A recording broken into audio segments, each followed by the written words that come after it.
Actually, that's a very beautiful point that you highlighted, because I do remember many of the indigenous nations actually being so amazed at seeing the way how the Kailasa as a nation is being organized, and that being such a huge difference making thing for all of them. So that's a very, very, very important point. So now, when such great work has been happening, and these Hindu music, anti-Hindu, Hindu-phobic, racist media channels, and the deep state elements, when they are interfering and trying to destroy this hard work, and especially trying to stop, basically, they want to stop the indigenous nations being empowered. So I also know that we have been finding it very, very difficult to contact our own people who are serving there, our monks, the sister monks and brother monks who are there serving, and there's a lot of attack that they are also enduring because of empowering the indigenous nations. Could you share some insight about this also? What type of attacks are they facing? What is actually happening even on ground there? Actually, what's happening on ground is absolutely frightening. Our indigenous male and female monks on the ground have been illegally detained for no reason. There's no sort of arrest warrant, there's no court order, there's absolutely no information released about them. Even the lawyers, which is a fundamental right in Bolivia for each person to have a lawyer, they're not even allowed to see them. They're not even given any single information till now. They have no idea actually what is happening. Actually, why are indigenous monks on the ground, why they're being detained.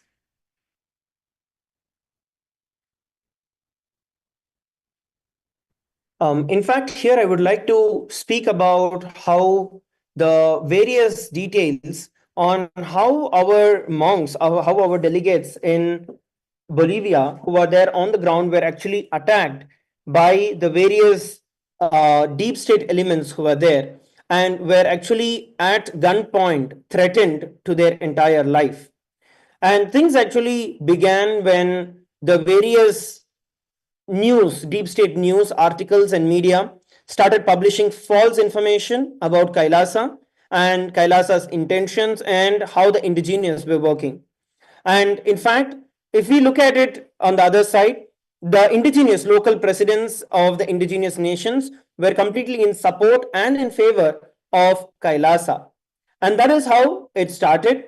And the next day, when our various different delegations wanted to go over to the purchasing of their basic necessities, what happened was at the port to depart for Santa Ana, a municipal truck had come through and they stopped the delegates from moving.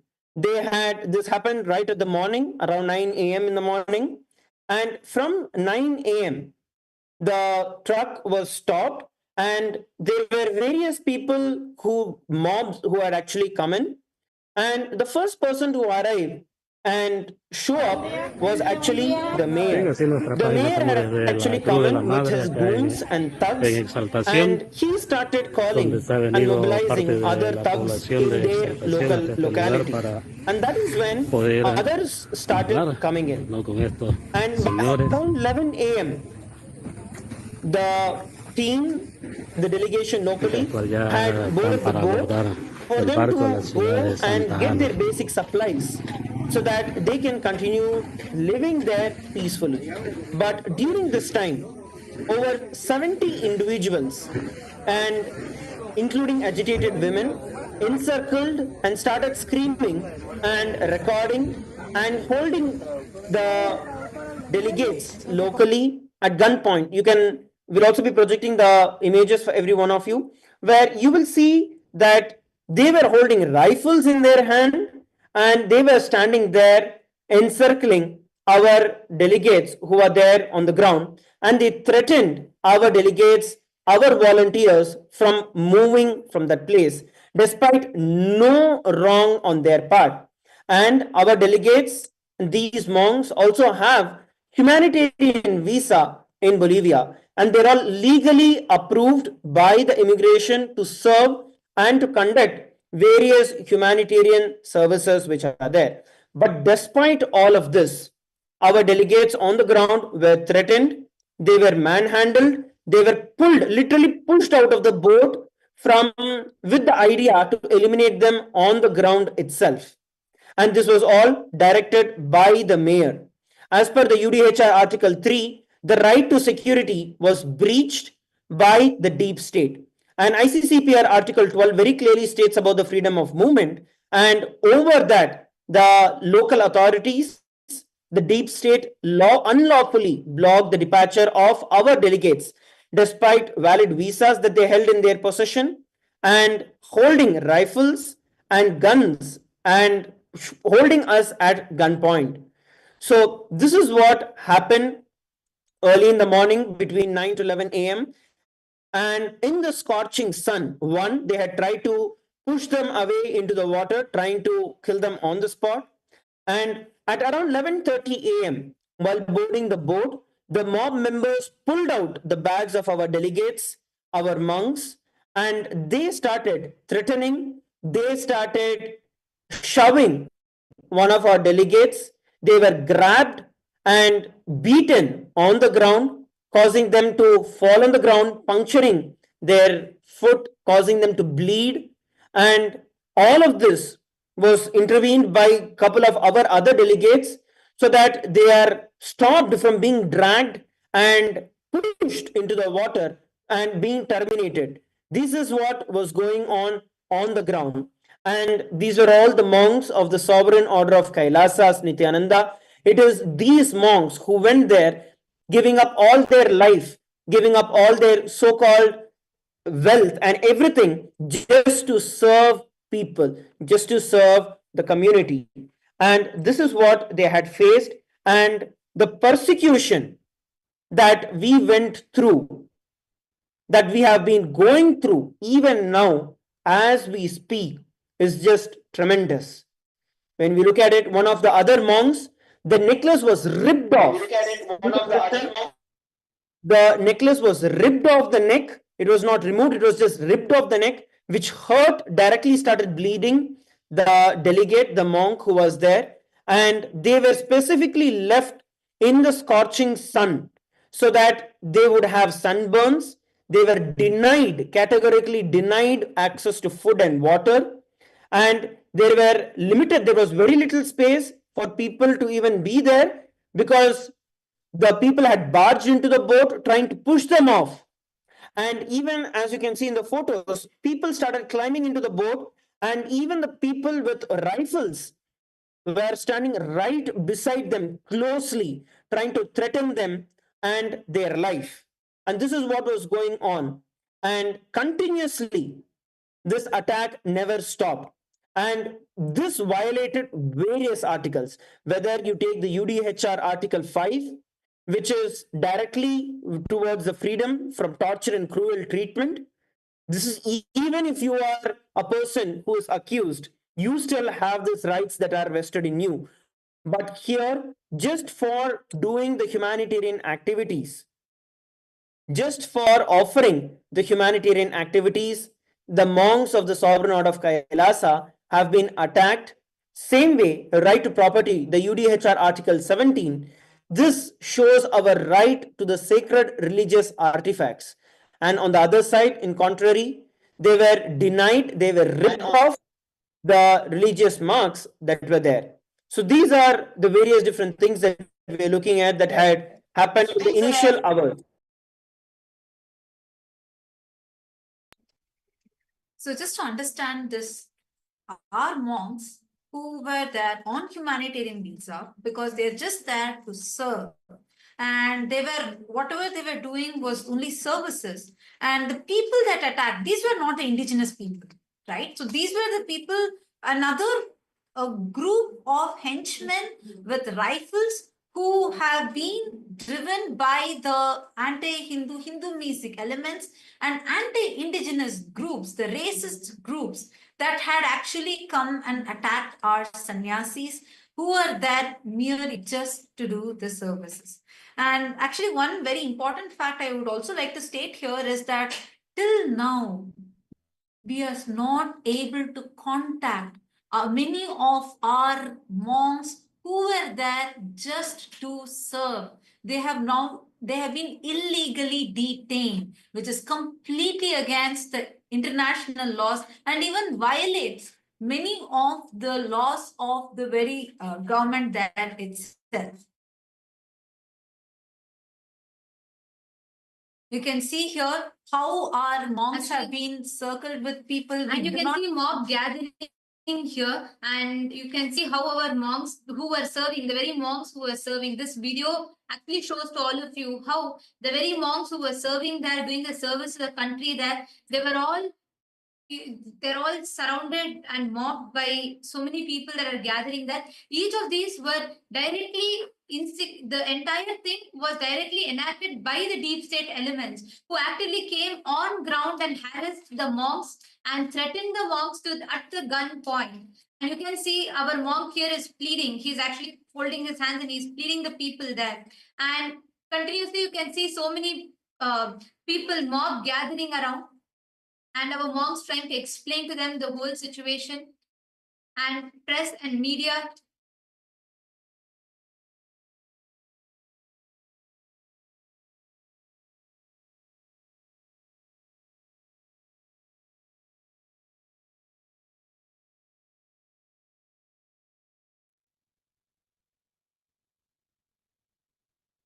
So I see that this is I'm seeing the visuals are clearly showing these were live streamed and we were not able to reach out to our own sannyasis. What's the situation right now? As we are talking, are we already able to reach out to the sannyasis? Do we know, are they all safe? What's going on with them? Do they have their ability, their freedom, or are they still in illegal detainment? What is exactly happening? I know still we are not even able to reach some of the female monks that are there, and even they were the very rights that they have are all being denied, where they're not even able to access their own legal authorities, their own lawyers. And what is the situation happening right now? Could you shed some light on this, Nithyananda, for me?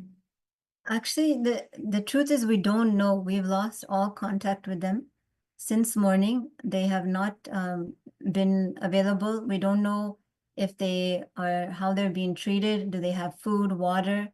We don't know the situation, and of course, it's very concerning. There's an assortment of families, and we don't know actually what's happening, and we're not getting answers. Even the lawyers who say this is completely illegal and that they have a right to representation. The lawyers have a right to be there. They have a right for their lawyers to be there, but the lawyers were not allowed in when whatever investigation was happening, and they have no information. They're just saying we don't know, and they're just waiting. So it's a very an insecure situation right now. We don't know what's happening. We don't know where it's headed. And we call on all members of the indigenous community, international community, to stand up and ensure that this persecution stops right now and they're released.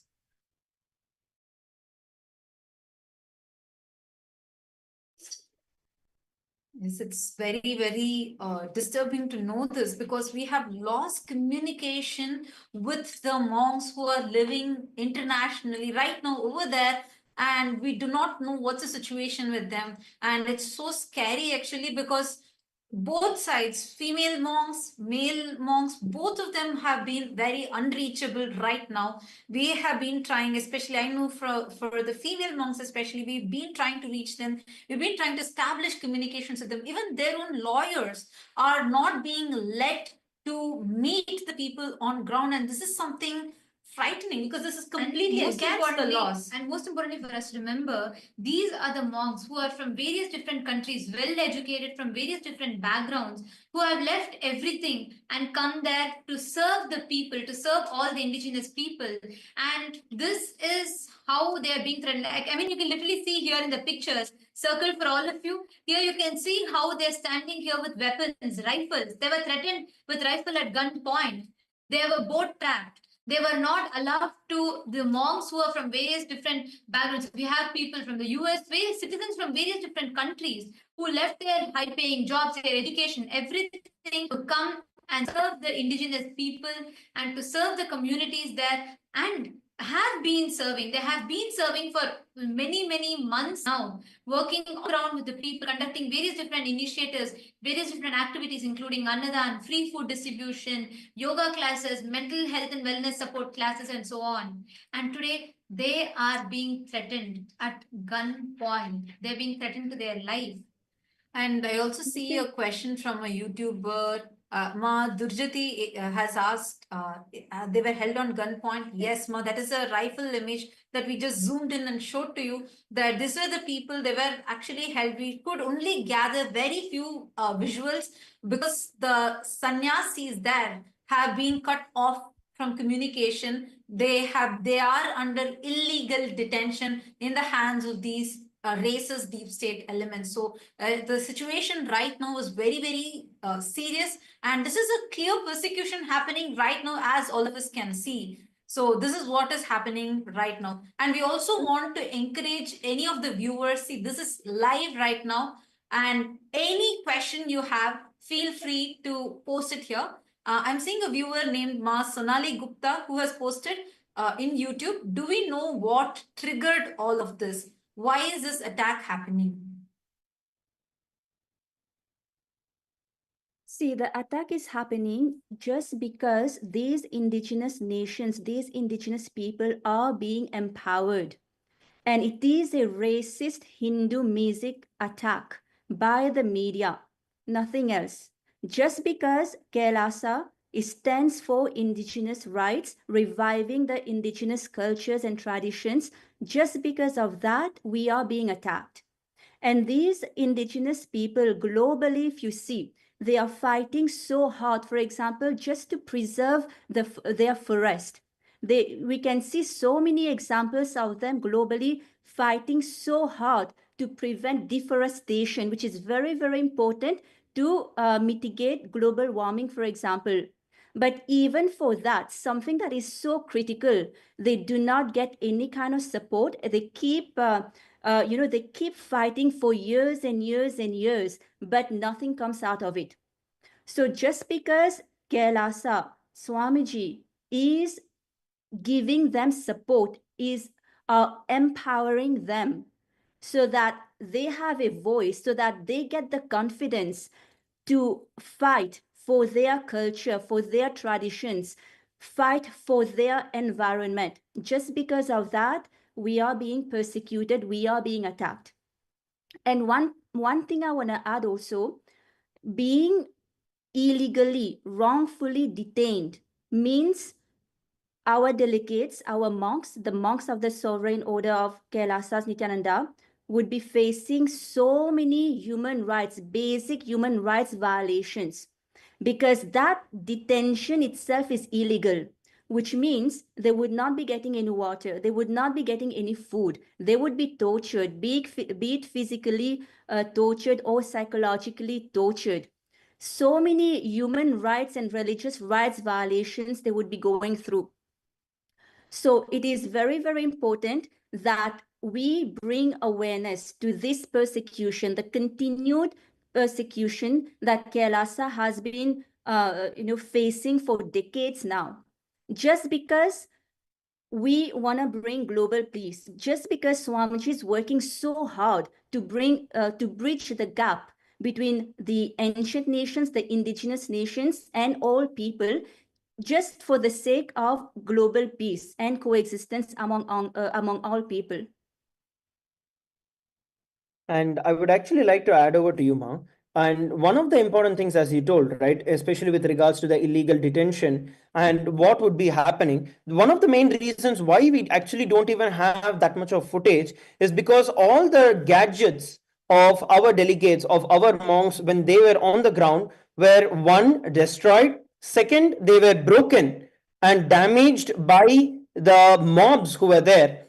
And you can also see evidently on the photographs where the local mobs were pointing at the cameras when our monks were trying to film what is going on, trying to protect our rights. But they were damaged. We were only able to secure a few photographs, a few videos of what was going on the ground before we completely lost connection with every one of them.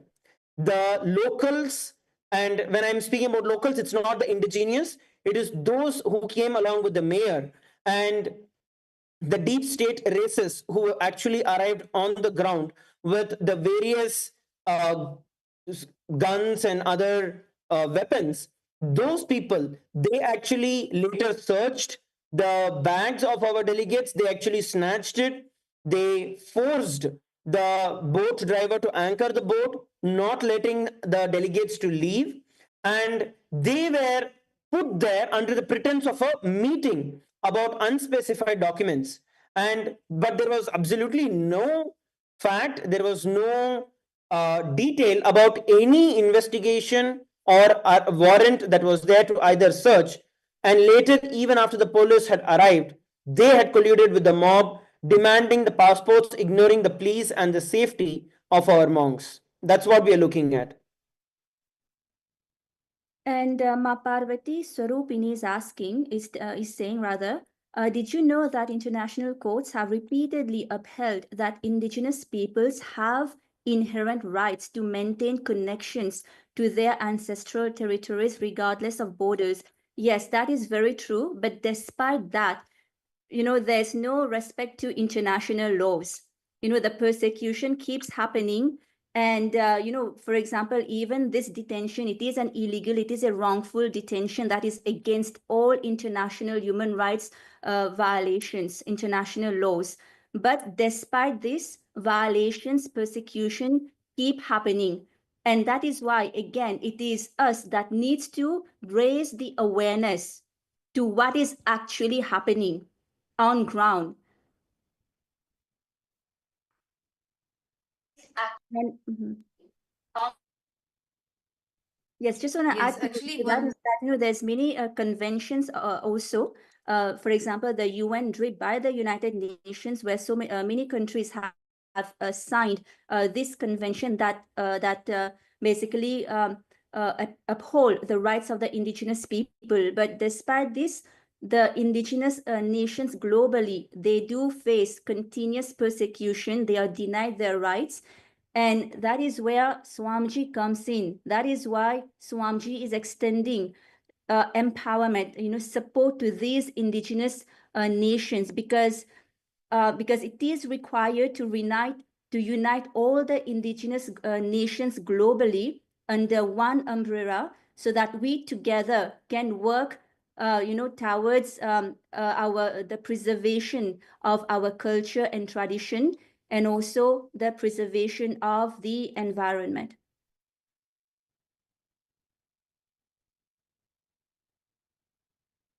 As you had very rightly put it over here, Ma, one of the main other reasons why we are also looking at this is because the reason that it is not just local forces. I think one of the questions that we are also receiving is that is it just the local forces who are behind this, or is there some other local political power play that is responsible, or is it deeper than that? So what we are looking at here is, we are actually, honestly speaking, we are also really concerned about what is going on, because the entire team of monks, so it was not like one or two people, it is a whole group of monks who were actually serving, and all of them have disappeared. We don't have communication with any of them. Our local lawyers were there. We are not, they are also telling that this is a very unusual situation where we are also not able to get any information about what is going on, where are they, why were they all taken away, driven out, why all their items were confiscated. Still, we do not have any clue about what is going on. The only thing that we know is that this is racist. the deep state racist elements who are against the indigenous and against Kailasa who are facing this. I also want to put it here on record that even the indigenous nation presidents are receiving continuous death threats and are also facing the same persecution that Kailasa's monks and Kailasa's delegates are facing, which very clearly shows how the media is twisting everything and presenting to the world, where on the outer image they are trying to show that they are the people who are voicing out for the indigenous, but in the inside, when we look at the facts, their own people are also detained, they have also disappeared, and we do not know what is the situation that is going on right now. In fact, the last reports we have from the team on the ground, especially the female team on the ground, they were saying they called and they were quite concerned because men were scaling the walls of their compound, jumping over and illegally entered into their compound, and then we lost all connection with them. We don't know what happened. And they're completely cooperating. We completely cooperate with any kind of sort of questioning or anything that the authorities would want to see, they were cooperating with. So there's no need for any of this attacks where they're physically abusing, physically manhandling, and literally kidnapping, holding hostage our monks who have done nothing except to serve humanity. And just wanted to add, because this is a fundamental right that they're not able to see their lawyers. They're cut off from all communication. They don't have their devices. We don't know what's happening to them. It's been almost 16 hours, and there's still no indication of why they're even detained. There's not a single written document, any kind of court order, any kind of arrest warrant. Nothing has been provided. Nothing has even been spoken to, even to the lawyers, who typically say this. They say this is not normal. This is illegal. This is completely illegal that the lawyers cannot see their clients. In fact, if we look at this on the other side, Kailasa has not done anything illegal. Everything that Kailasa has done is completely in law, in the rights as per the constitution. In fact, even the agreements that have been signed by Kailasa are protocolized, they are notarized, they are apostle agreements which are there. And despite all of this, even though there is nothing illegal done, when I'm speaking about notarized and protocolized, that basically says that it is publicly available records, it's publicly available documents, and which is also being directly apostilled by the government as well of Bolivia. So this shows that we have nothing illegal. We are completely in the legal framework of Kailasa. It is the US organization of Kailasa, which is based in the US, that has signed these cooperation agreements with the local indigenous nations to provide them with the services. But what we are looking at here is absolute human rights violation by the Hindu-phobic, anti-indigenous, racist, and deep state fellows who have been continuously attacking Kailasa, monks of Kailasa, monks of the Sovereign Order of Kailasa, and they are illegally kidnapped. And as Dhyanatma Swami had shared, I would like to reiterate, we are not allowed to contact our lawyers. Our lawyers on the ground are not able to reach out to our delegation, to our monks. And we do not know what is going on, which is absolutely against all the international norms and protocols.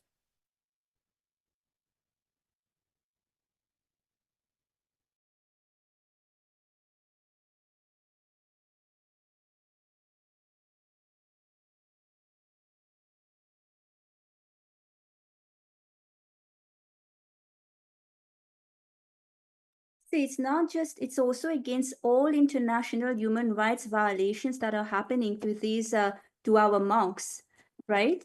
And, these agreement that was signed, that, as you said, we are doing everything legally. The documents have been apostilled, they've been notarized. And despite this, the persecution is, keeps happening. Actually, one point that I wanted to add here also is it's very important for all of us to know, up until now, we do not know what is happening to the monks. And so many women, and it's a lot of female monks that are there who are doing the service to the indigenous communities, and we have no clue of what is happening to these monks. And just in the morning, in the wee hours of the morning, we had people in uniform and random people scale into the female monastery campus. They scaled the walls, got into the female monastery campus, and from that point onwards, we have not been able to get in touch with any of the monks. All the female monks who are different, so people from different countries around the world who have come, who have been there to serve the people, serve the indigenous communities, we have not been able to get in touch with them. We do not know whatsoever is happening with the monks. Our lawyers have tried.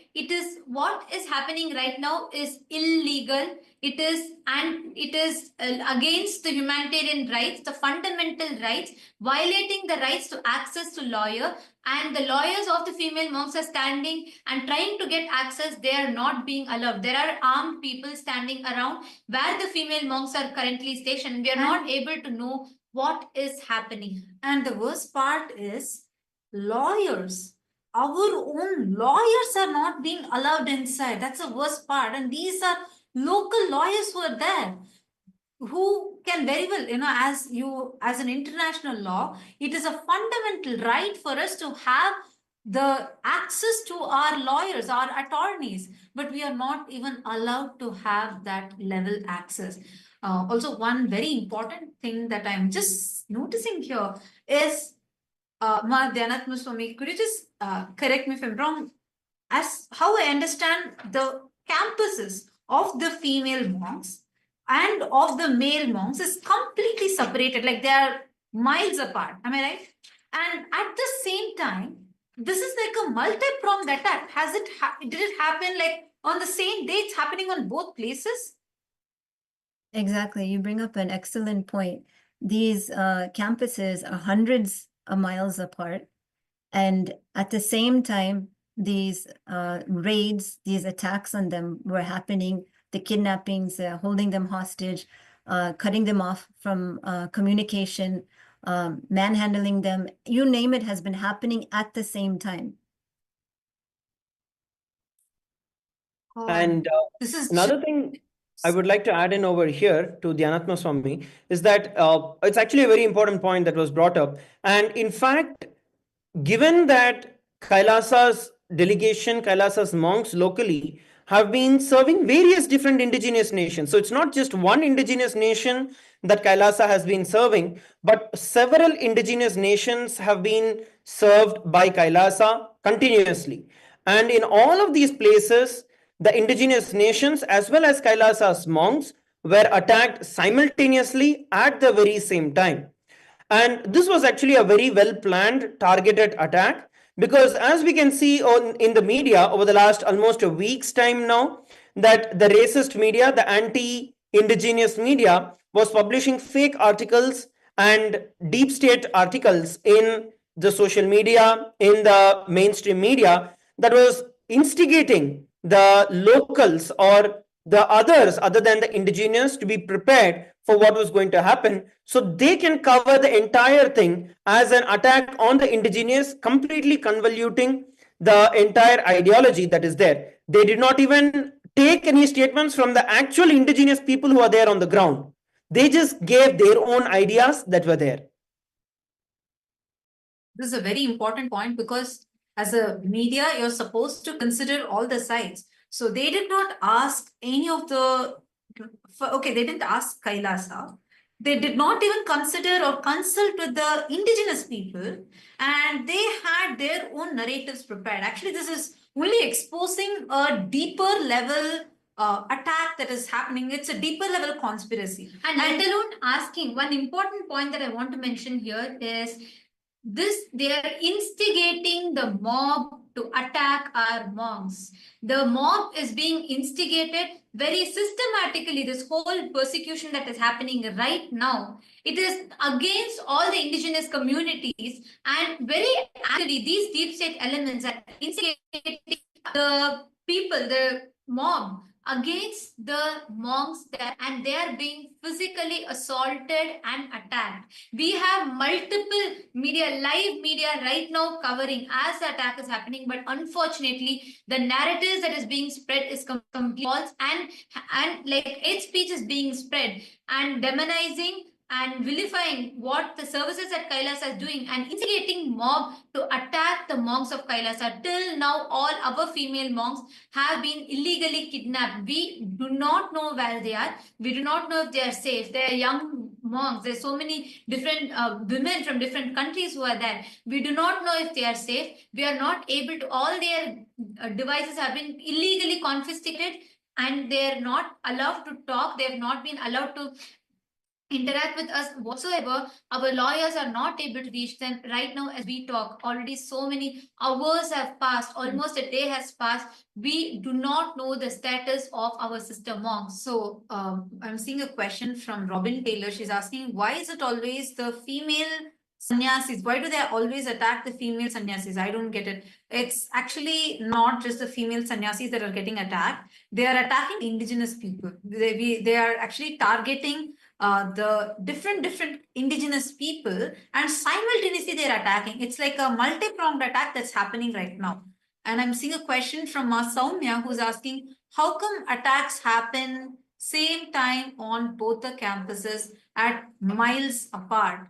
This raises concerns. Exactly the most shocking thing. I just want to have a little more insight on this, Nithyananda Swami. If you could shed more light on this as to all these people. I know they're like in completely hundreds of miles apart, right? So none of them are actually connected. It's not just two groups, it's multiple groups of our sannyasis, indigenous people, and like whether the male monks, female monks, the indigenous people, and all of them are living as groups in different localities altogether. So this means they have been tracking us. Simultaneously, they launched this attack on all. Am I right? They launched the attack on multi-levels, the media, through immigration, through various law enforcement, and like you pointed out, different, they call it departments. It's like different states, so different cities. And they've managed to do this without legal representation. It is absolutely shocking that for so long, people have been held in custody without their basic liberties. This is not something you hear very often. Even in the worst countries, a lawyer is, the fact that a lawyer can see their client is respected in whichever level. Here, the lawyer is not even able to see the client.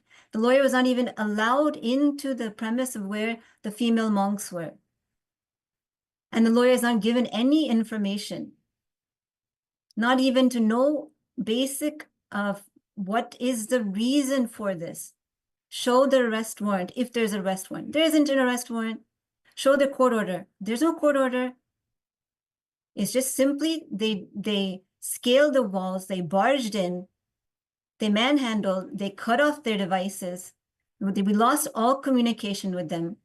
And now they've been taken to some place.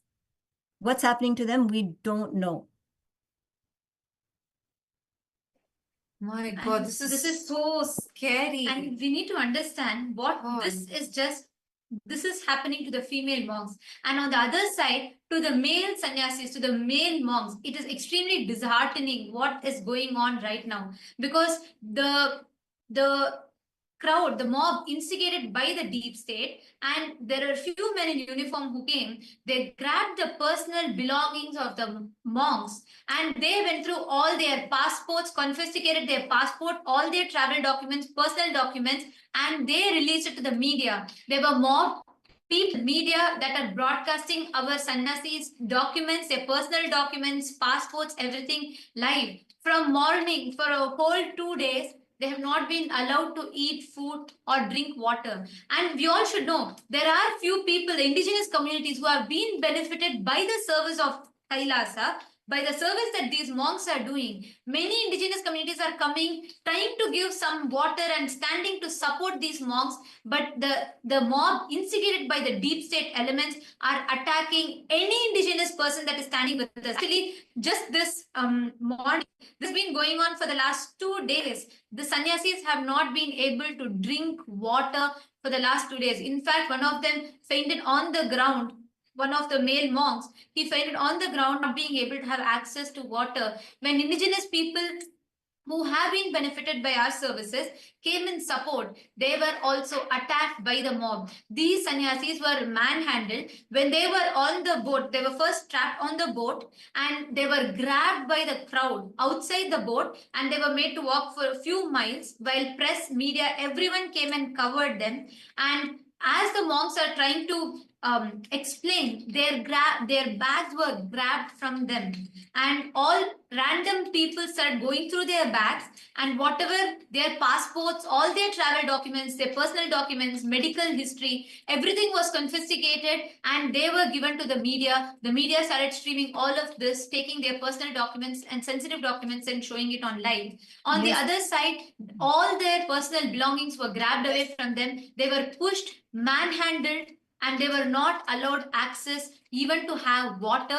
They literally, the sannyasi fainted on the ground because of not having even a morsel of food or water for almost 48 hours now. Yeah, and I wanted to add to that. The scene was absolutely horrifying for our male monks. Okay, first of all, they, as you noted, they were manhandled. They were pulled off a boat. They were prevented from just simply going to the town to get supplies. And these are very simple beings. They built the house they are in with their own hands. It is a most simple accommodation that they built from the scratch, just so that they could have shelter and do the services in the community, the indigenous community. But in return, they were beaten, they were dragged off the boat, they were held at gunpoint. And then when they were forced to go to the center of the city, they were surrounded by the mayor and his henchmen, and they went through all of their belongings, trying to humiliate them. There were many people videotaping, recording the whole scene, went through all of their baggings in public. There's literally like 100 people watching. Is this an investigation? Is this law and order? It's a complete banana republic. How can this happen when people have simply dedicated their lives? They've taken vows of poverty. They've taken vows of austerity, simply just for living for others. And this is the repayment that they get. And they were taken by force onto a plane, a car, dragged across country. We don't know where, we don't know what's happening to them. Similarly, we're not getting any answers. And also, actually, Dhyanatma Swami, what you brought up now is a very important point that I want to add on. And all the viewers, if every one of you that are watching now, I see so many questions, so many comments that are coming continuously on YouTube. I request all of you, show your stand up and be a voice for this attack. Enough. We Hindus have been continuously persecuted no matter what. And now all the indigenous nations are being persecuted. It is important that we stand up. We request every one of you to use hashtag KAILASA Indigenous Nation Attacked. And we are showing this hashtag for all of you right now. We request every one of you to take a moment. Please head to Twitter. Let us raise this voice. It is enough of these persecution. Anytime, wherever we do the service, whenever we do something good to humanity, and whenever we stand up for any rights of Hindus or rights of indigenous communities, we are being attacked. It is time we put a full stop to this. We need to raise it to the international, all the humanitarian watchdogs, all the different international humanitarian organizations. People need to know the truth of these attacks and persecutions that we are facing. And right now, as we talk, I see so many people, Ma Sonali, Ma Soumya, Sri Divya, Ma Patricia, and Ma Jing, Susan, Sandhya Nambiar, Hilde, and I have so many people, the comments actually flooding in support right now. But I request all of you to please take to Twitter.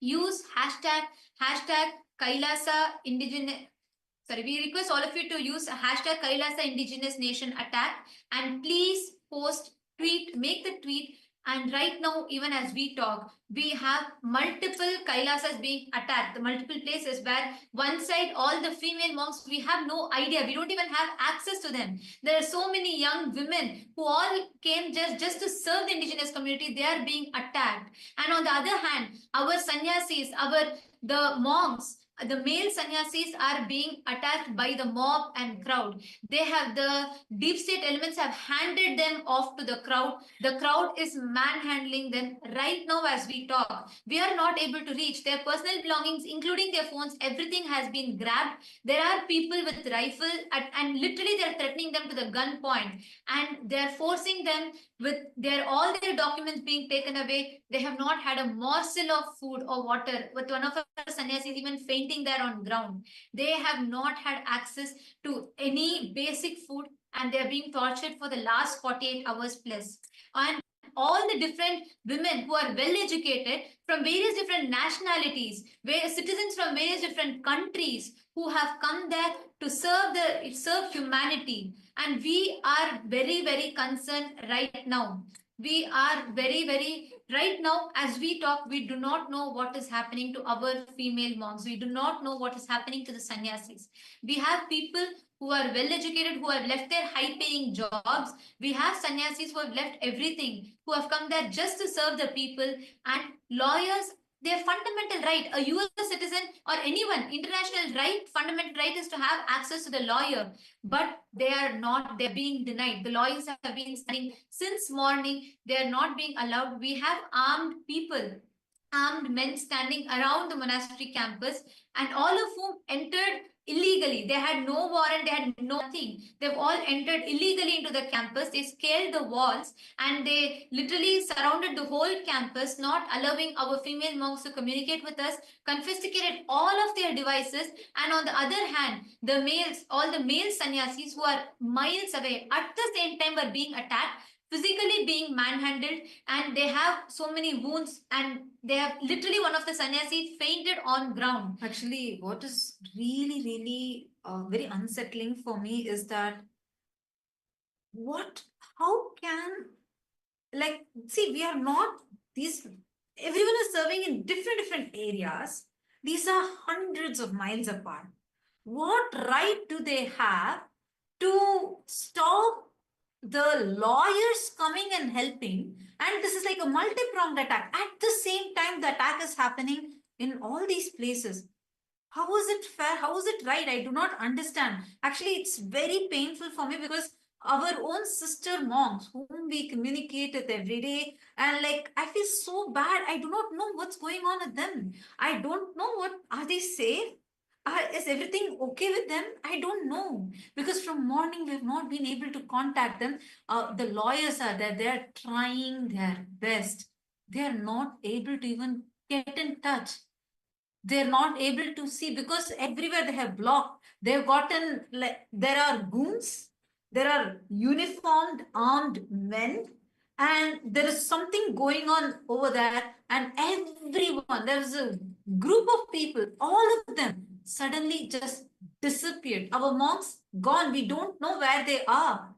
And this is just so scary.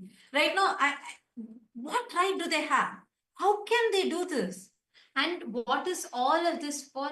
The only thing that our monks have done is simple service, serving the community, not for 1 or 2 days, but for many months and nearly 2 now, doing so many different services there, doing free annadan, conducting yoga classes, empowering the communities there. And many of the communities have been benefited by all these services that we are extending there, and doing free food services to the people in need, and conducting the sessions you all can see here in various different pictures as shown, and serving the communities there, and conducting classes, conducting yoga classes for the children, and conducting various different programs. And this is how they are being attacked right now. The mob, instigated by all the misinformation and all the false news, and the deep state elements who are actively on ground, standing there, instigating the mobs to attack. And here you can see various different people surrounding the campus in which the boat in which our monks were.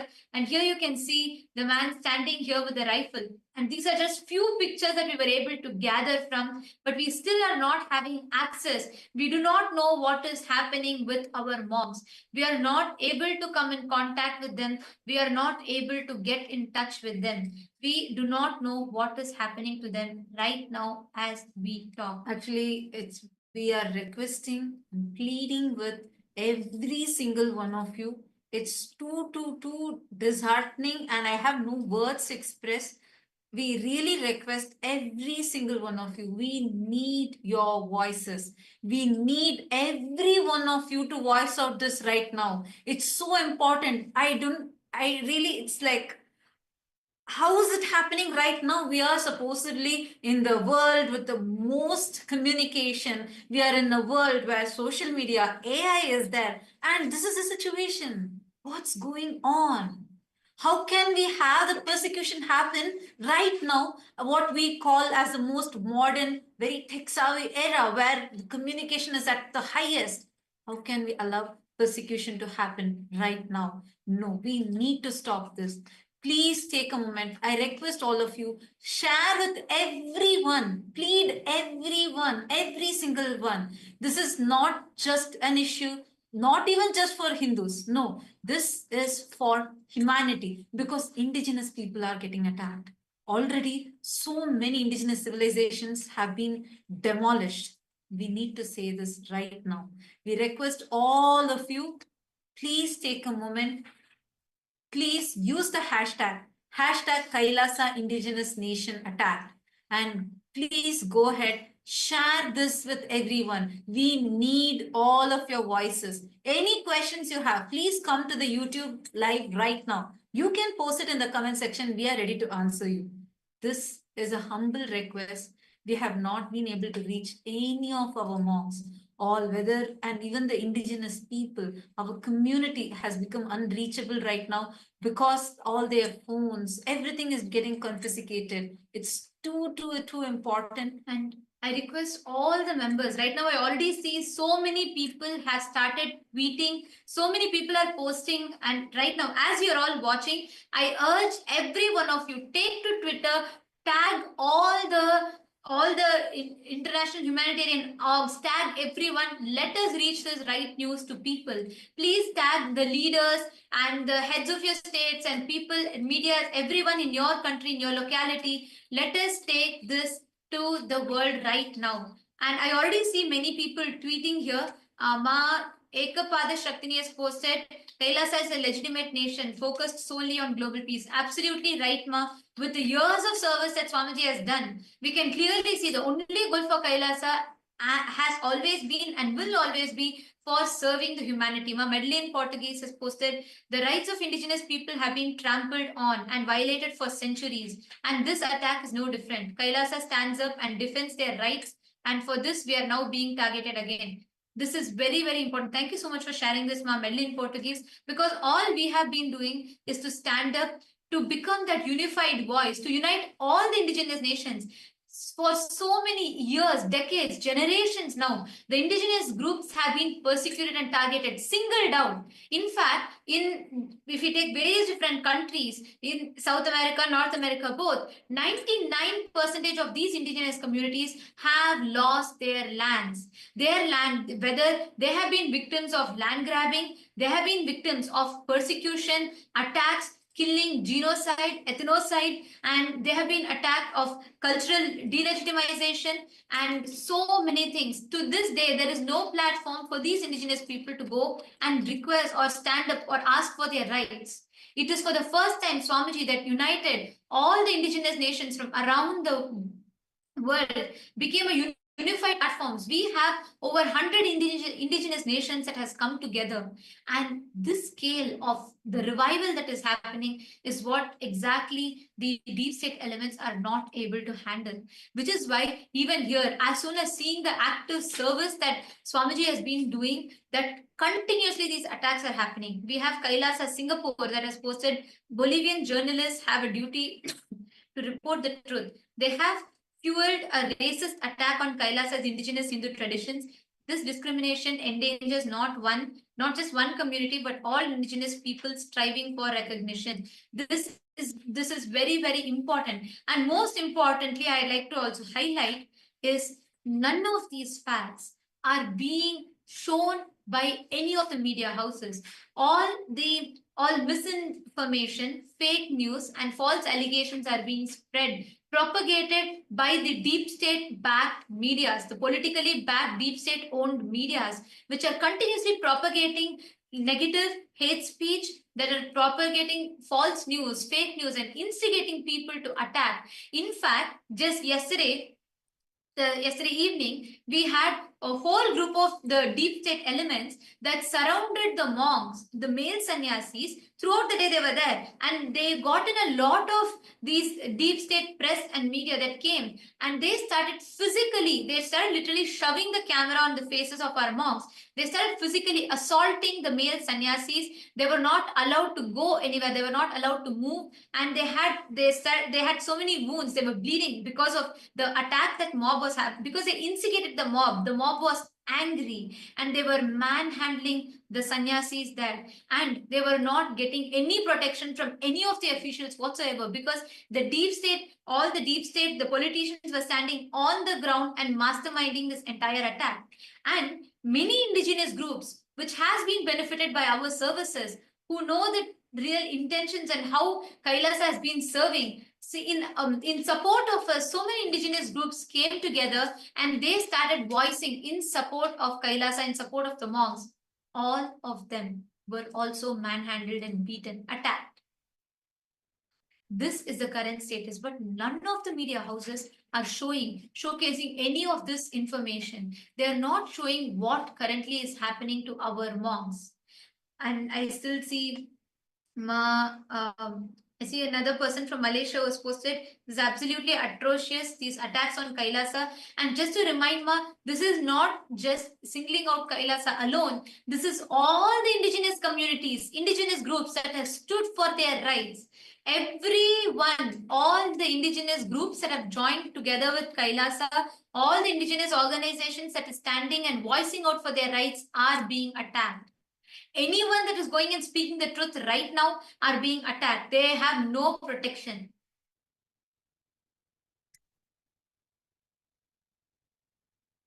Actually, a very important thing right now is what's happening right now, as all of us are talking, is understand, as we were mentioning, this attack which is happening is being done on many of the indigenous nations, and every indigenous nations that are standing, voicing out even to support the people who are getting attacked. Understand, this is not just on Kailasa. It's happening everyone, like the presidents of the indigenous nations are all receiving death threats. What's going on? This needs to stop. We really request, and we already see a lot of people supporting using this hashtag Kailasa Indigenous Nation attack. We request every one of you, everyone that are here right now, please go ahead, take this hashtag and post your comments. I already see some people posting on YouTube. We request all of you, take it to Twitter. Gevashe Hosine has posted, I don't understand how they entered campus. Is not Kailasa a sovereign state in that area? Understand, I just wanted to tell this, what attack is happening is not happening in the sovereign state. It's happening wherever Kailasa monks from the sovereign state are going to serve the communities, to serve people. There the attack, and this is not happening by the indigenous community there. We are going to serve people. Like for example, to do the Annadam, means the free food service that we have been doing when our monks wanted to get more supplies for this Annadam. So you have to go to another town, you need to procure these items and you need to come back. So when they were getting on the boat, this happened in one side. I'm just sharing with you what exactly went on. So one side, the male monks who had went there, who had gone to procure the items that are needed, they were suddenly surrounded by a mob. And the mob that was there was not any of the local indigenous people. These were henchmen that were brought in. And suddenly they were surrounded. They started manhandling them. They confiscated their devices. They started breaking their devices and physically abusing them. And at the same time, there were also some of the female monks who were serving a completely different community. Just understand, please understand the whole thing, because it's different parts of the community where we are serving. And when they are serving a different part of the community, all of a sudden, at the same time, this is all happening simultaneously. That's what is really scary. Innocent women, monks, they are serving in their area. All of a sudden, the armed men barged into the campus. They started scaling the walls of an all-female monastery campus. And this is where they're serving the people. And suddenly it started as if it's an interrogation. And all of a sudden, everyone's mobile phones were confiscated, all their documents taken away. They were fully surrounded. And immediately, in the beginning, first, as soon as the armed men entered, the female monks over there, the sannyasis, tried to contact the local police, local lawyers, and the local lawyers are trying to come in. But these armed men did not allow. They completely blocked that whole area. So nobody could enter. We do not know what's happening. It's been more than, I think it's over 18 hours now. It's been a very long time. We do not know if they are okay, if anything really bad has not happened to them. We don't know. They're women. These are men. They're all female sannyasis, and they do not have any way to protect themselves. They do not have, they are completely non-violent people. So that is what is really concerning us, because we do not know what's happening there. See, it's also very important to understand that all these monks and nuns, they are very well educated people who have left behind their entire life, their lifestyle, their high-paying jobs, their love and dear ones, just to come and serve the people on ground. They've literally sacrificed everything just to come and serve these people. And despite this, they are being treated, worse than animals also, not being given, food or water, medical care, nothing. They are just trapped. And what for, right? What is the point of holding them? They've not done any crimes. They've not done anything wrong. They are just wanting to help these people on ground. And it is these indigenous people themselves who have come forward. It's not like we are just giving the services that we are wanting to give them. It is them who have come and told us, we want for example, services in terms of education, in terms of food, and whatnot. And we are going, these nuns and monks, they have sacrificed everything to go there and serve these people and offer them what they are looking for, what they've been looking for. And no one else is giving them, no one else is offering them. So it is very important to understand this, that these beings, these girls, these women, these boys, they have literally sacrificed everything for the sake of others. Yes, thank you. Thank you so much, Ma. And also with all of us, we have today Dr. Miguel, who is an advocate from Ecuador, who is KAILASA's lawyer. And we would actually want Dr. Miguel to share with all of us the human rights abuses which are going on to our monks, to the indigenous people, and the illegal attack and persecution that is going on to all the monks of KAILASA and the indigenous people in Bolivia. Adelante, doctor Miguel. Buenas tardes. Muy buenas tardes, señor embajador. Un gusto saludarle.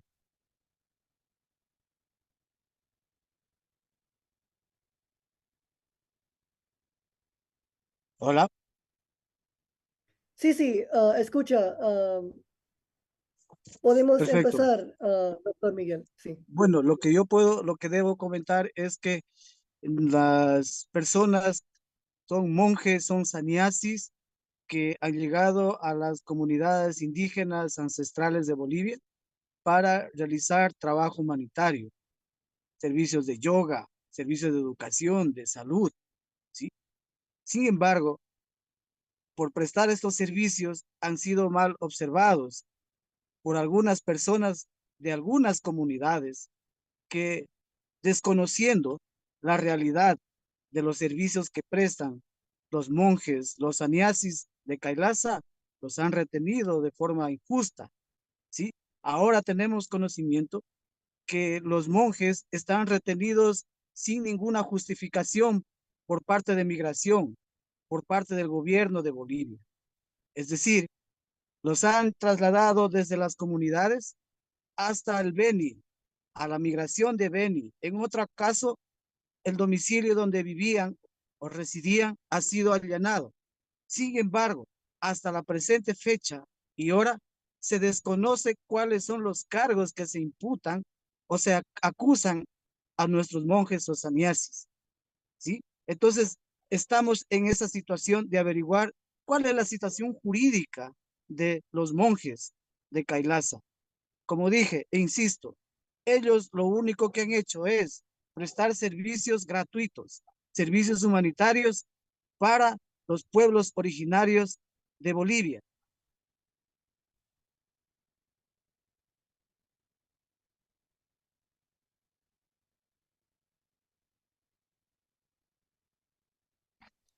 Gracias.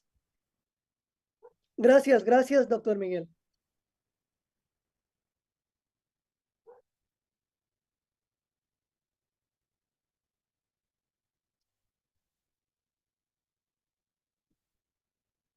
¿Alguna ¿Te pregunta, por favor? gustaría compartir más? Sí. Bueno, efectivamente. Entonces, ahora se está realizando las acciones judiciales correspondientes con la finalidad de que el Estado boliviano determine la situación jurídica de los sannyasis o monjes de KAILASA. Como dije, esa es la preocupación apremiante ahora. ¿Por qué? Porque se han violado los derechos humanos de los monjes. Recordemos que Bolivia es signatario de la Declaración Universal de Derechos Humanos, del Pacto de San José y muchos pactos, tratados y convenios internacionales, ¿sí? Que tutelan y protegen la individualidad, ¿sí? El derecho a la vida, a la integridad física y psicológica de todo ser humano, indistintamente de la acción o acto que haya cometido, pero que en este caso de nuestros monjes no han cometido ninguna infracción penal, ¿sí? ¿Por qué?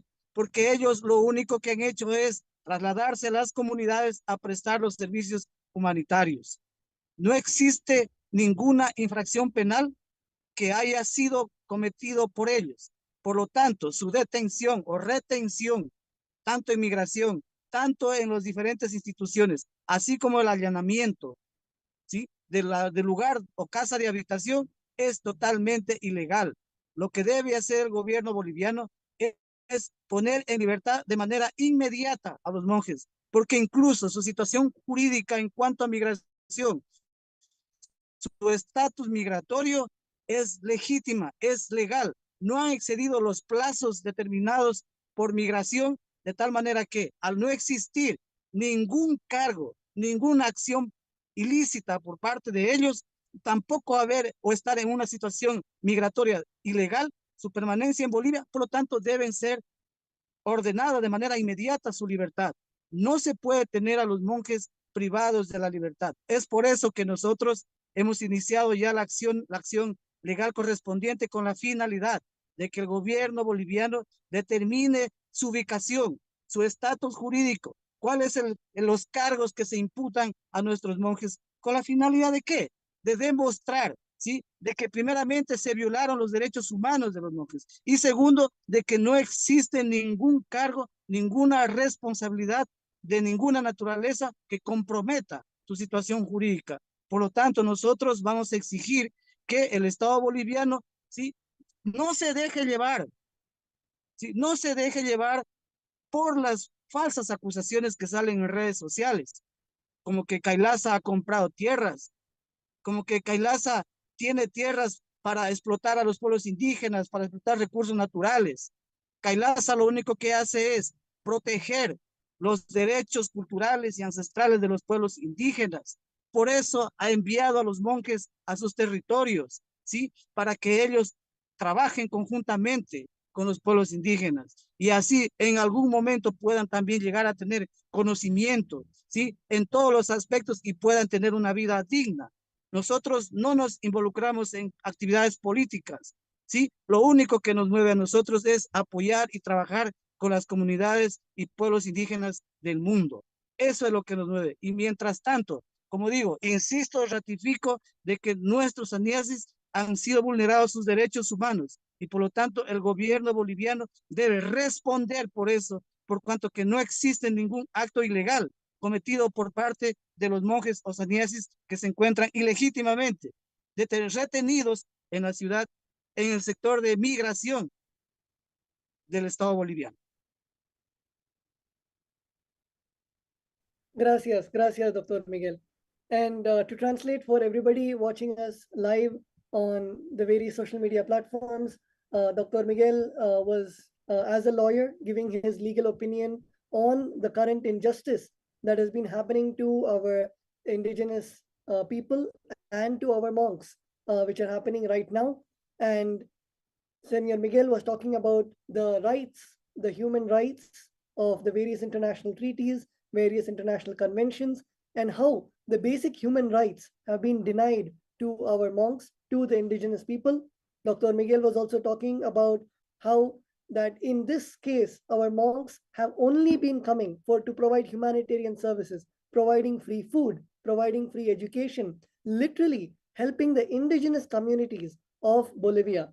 And this is the response that they receive, that their basic human rights are being denied, whether psychologically, whether physically, their basic human rights are being denied, and they have not committed any criminal offenses. They have not done anything. They are literally monks who are providing humanitarian service for the welfare of the indigenous people.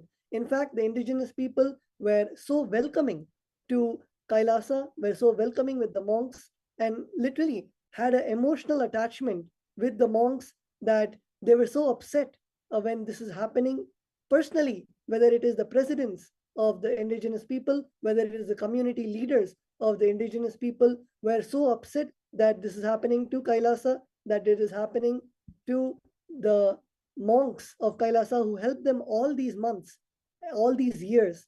And Senor Miguel was also talking about the human rights which were violated, and there is all the accusations that have been coming on social media are totally false, like whether KAILASA has bought land or KAILASA exploits the indigenous land of the indigenous people to exploit the natural resources. All of these are completely false. As we had mentioned earlier, KAILASA is very much aligned. Our treaties, our actions, KAILASA holds the highest principles of non-violence. Our monks take the vow of non-violence, where we do not even hurt plants or animals, forget about natural resources, trying to hurt the ecosystem. And Senor Miguel was talking about all of these as completely false and just false accusations which are floating around in social media, and again reiterated that the monks of KAILASA only were there to provide humanitarian work and to help the indigenous communities, and for the international community to recognize this and to share this with every single person, to uphold the rights, the human rights, the basic human rights of our monks, and to tell the whole international community the truth about what is happening to KAILASA and the indigenous people in Bolivia. KAILASA,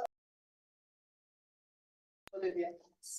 We thank Dr. Miguel for this. Actually, just to give a quick brief, it is this attorney, Dr. Miguel, attorney here with us. he was the one who was there on ground. He was also one of the lawyers who were there on ground trying to get justice, to somehow contact our female sannyasis, to somehow get in touch. Until now, unfortunately, we have not been able to contact them. We do not know what is happening. He, as a lawyer, tried multiple times, and even many of the lawyers locally that are there are been trying to get in touch somehow to know what's the situation with the monks, to know what is happening. And he has been continuously trying to tell the truth to the media. But unfortunately, the Hindu-phobic, Hindu-mesic, anti-indigenous media is completely projecting only the lies, and they're not taking any of the statements, neither of Kailasas, nor of the lawyers, nor of the indigenous people. So the situation right now is getting really, really concerning.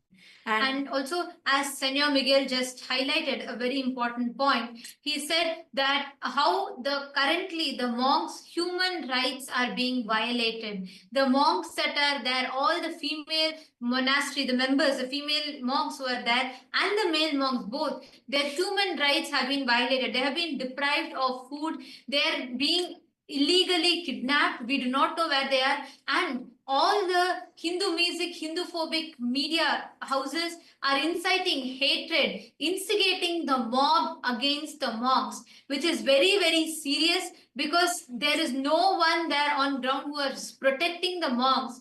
The deep state elements, the Hindu-mesic, Hindu-phobic deep state elements on ground are actively instigating the mob to attack our innocent monks who have been there only of service to the countries and serving the indigenous communities there. And as Senor Miguel also highlighted that how currently they're not able to access our monks. They're not, the legal team on ground is trying to reach the basic fundamental right to access to lawyer is being denied. As you all can see, he's a renowned lawyer who's here with us on live, who's telling right now on ground, from the ground, he's reporting where he's not able to access the people. He is not able to get in touch. And this is the current scenario. There's so much of hate speech, racist, anti-Hindu hate speech being spread by Hindu-mesic, Hindu-phobic elements actively, which is completely masterminded, orchestrated by the deep state elements. We have seen this happen time and again. No matter which place we go, wherever, when there is service happening, and especially when it comes to empowering the indigenous communities, especially whenever it comes to empowering, serving the women, empowering indigenous communities, we are being attacked. And today, along with Kailasa, 100 other indigenous nations that are standing with Kailasa right now as we speak, every single one of us are being attacked.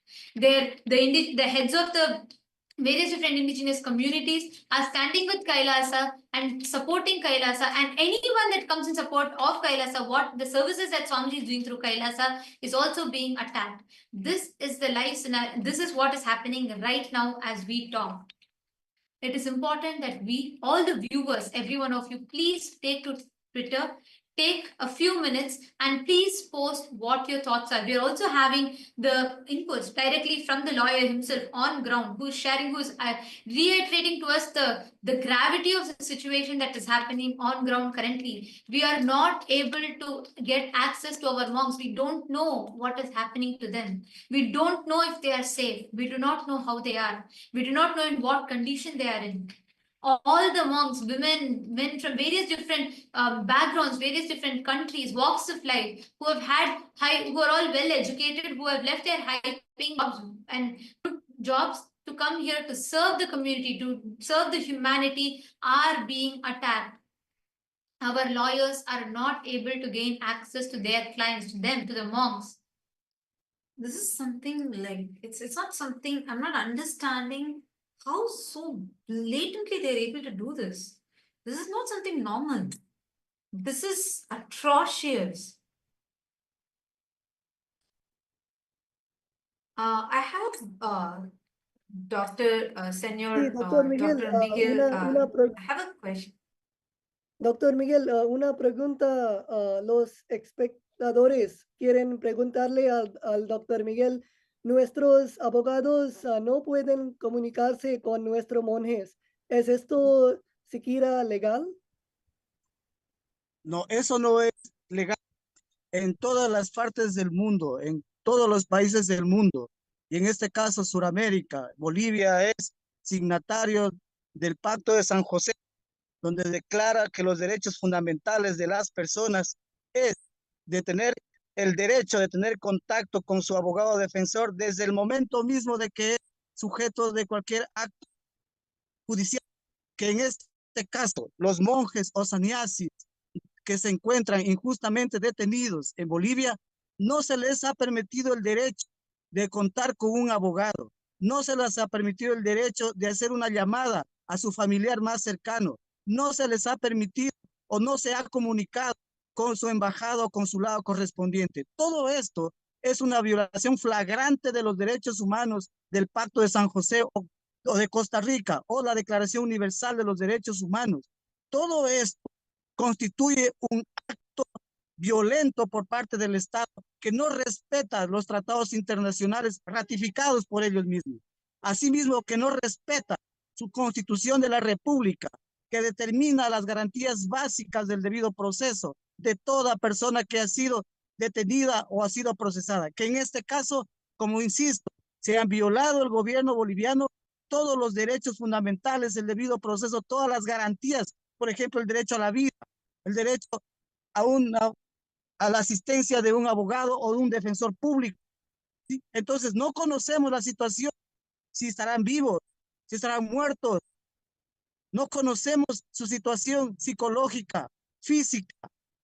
Entonces, todo esto constituye una violación de los derechos humanos y que nosotros debemos intentar desde ya poner las acciones legales correspondientes ante los organismos internacionales. Insisto, el gobierno boliviano, lejos de ser un Estado que respeta los derechos fundamentales, se ha dejado llevar de lo que dicen en redes sociales, se ha dejado llevar de lo que dicen los políticos, que solo buscan connotación política para hacer daño al gobierno.